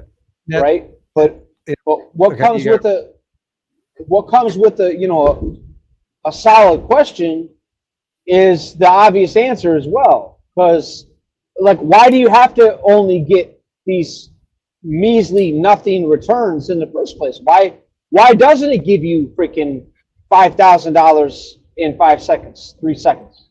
But that's not what I was trying to say. What I was trying to say is the obvious answers to Rob's original question is just like the WAS tokens. They know how to play out in a script the paradox at both ends of the spectrum, to the fear tactic or the here comes the bull run, you know, the enthusiasm, the encouraging, motivating speaker kind of no negativity allowed kind of bullcrap. And they just play into that until they all drown in it. And then when somebody still wants to come back to the line, like, come on, let's get the money. Then somebody's going to be like, let's file them. So it's the same thing when they're like, when the bull run happens and we buy 1 million Bitcoin, we're going to turn the Bitcoin into WASP tokens. Why would you turn it into a WASP token? Yeah. Yeah, well, Hey, they there's keep on another- talking about the bull run as if everybody makes money on everything. But actually, the bull run, any bull run basically means is that confidence in business, the economy, whatever is going well. You know, but you still got to invest in something that's got the core fundamentals. But you got to ask those questions, find out what the hell the core fundamentals are, or what are you investing your money in? Do you know it? Because I see a lot of people that are encouraging other people to stick their money in stuff. And if you had to explain it to 100-person audience, you'd be stuffed. Right. Yep. So seriously, you guys out there, if you can't explain this to 100 other people and take questions, you shouldn't be selling it to anybody. Owls going off noises. Jesus, he tracked me. One other thing about these 10,000 loans. Thank you, everyone. I get to say. Sorry, time's up. Yeah, 3 minutes ago. As they actually released that the only people that could buy the arbitrage trading was if you bought a $10,000 license, and they sold all the $10,000 licenses. We could see them being purchased, and then once they slowed down the sales, they released $500, $1,000, $2,000, $3,000, and $5,000 packages for people to purchase, and that just shows you that this was a sales trick. And they did the same with these things for We Are All Satoshi, which no one's talking about. They alleged that they sold 300 nodes for $27,000 each. And they did a marketing campaign telling everyone, oh, hurry, hurry, hurry. We nearly sold them all. And originally they were going to release 30 of them. And then they released 300 of them. They never told anyone how many of them they theoretically sold. It was all bullshit, poos and wee stuff anyway. Right. And then when they got to the stage of fessing up, they said, well, we've only sold 100. We've got 200 more to sell. And every time we hear them, they claim that they've sold more of these bloody nodes. And then someone of afterwards got on there and said, well, if they've sold these nodes, you're claiming that 182% return of investment is going to happen. So where is how are you going to fund this?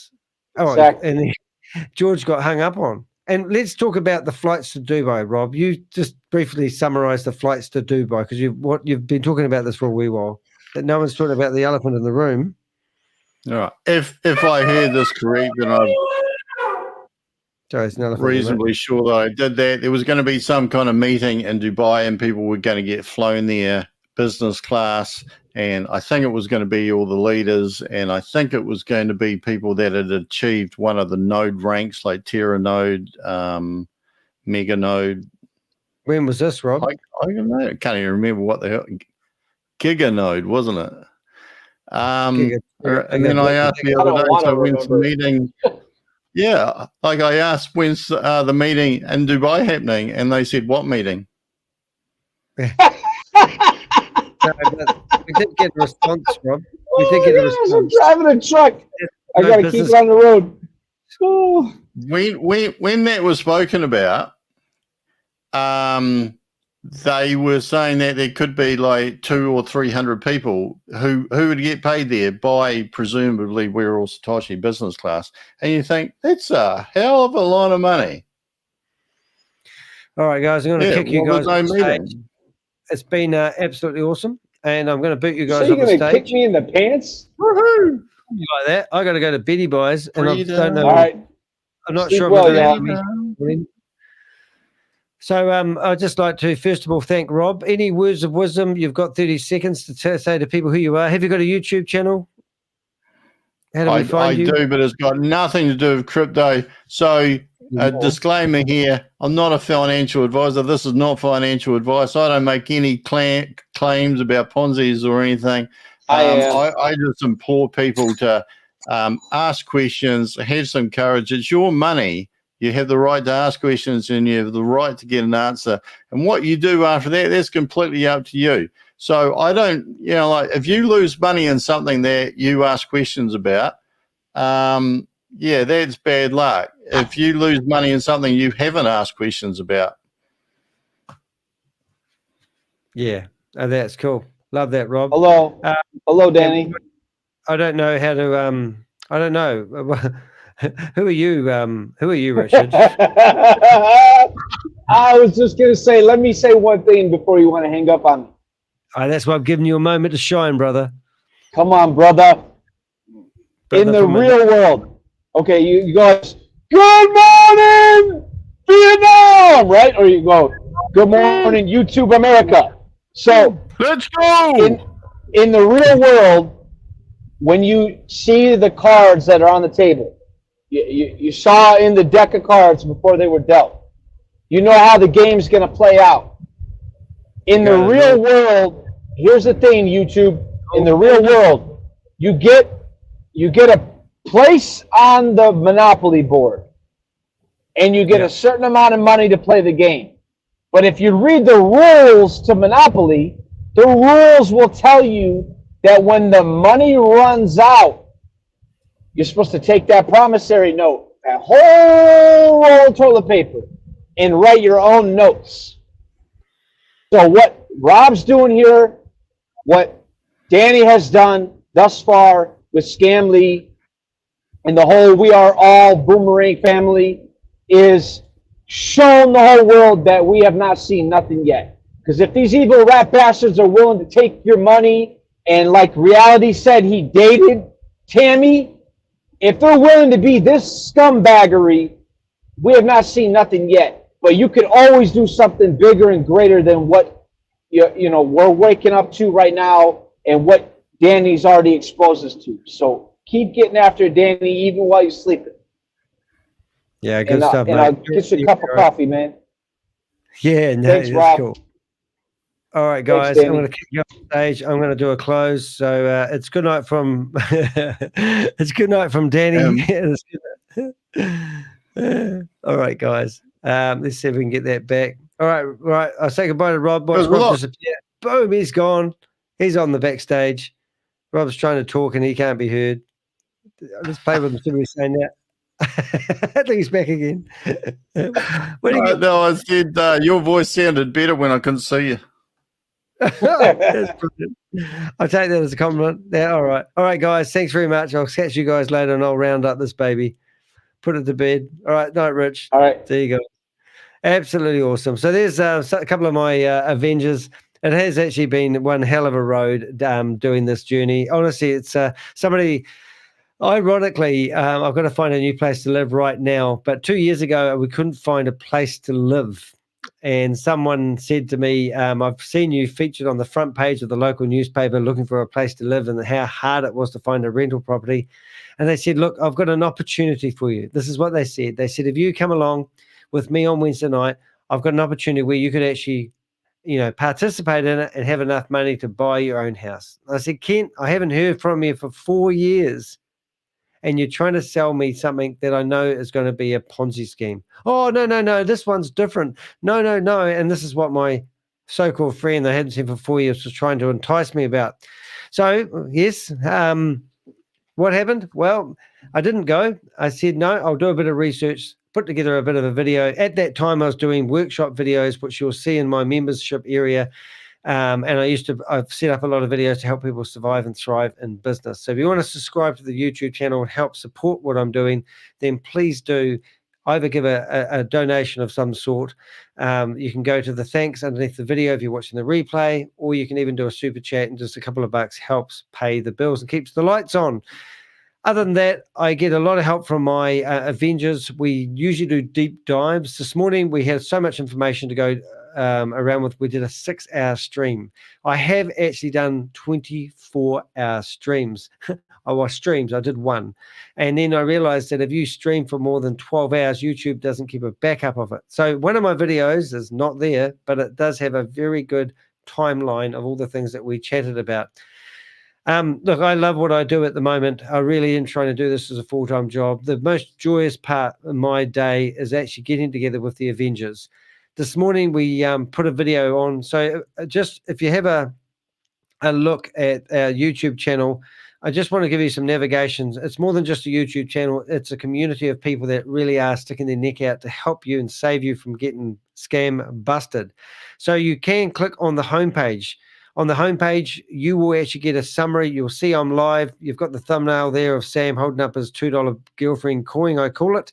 And you can join the membership area and you'll see a video.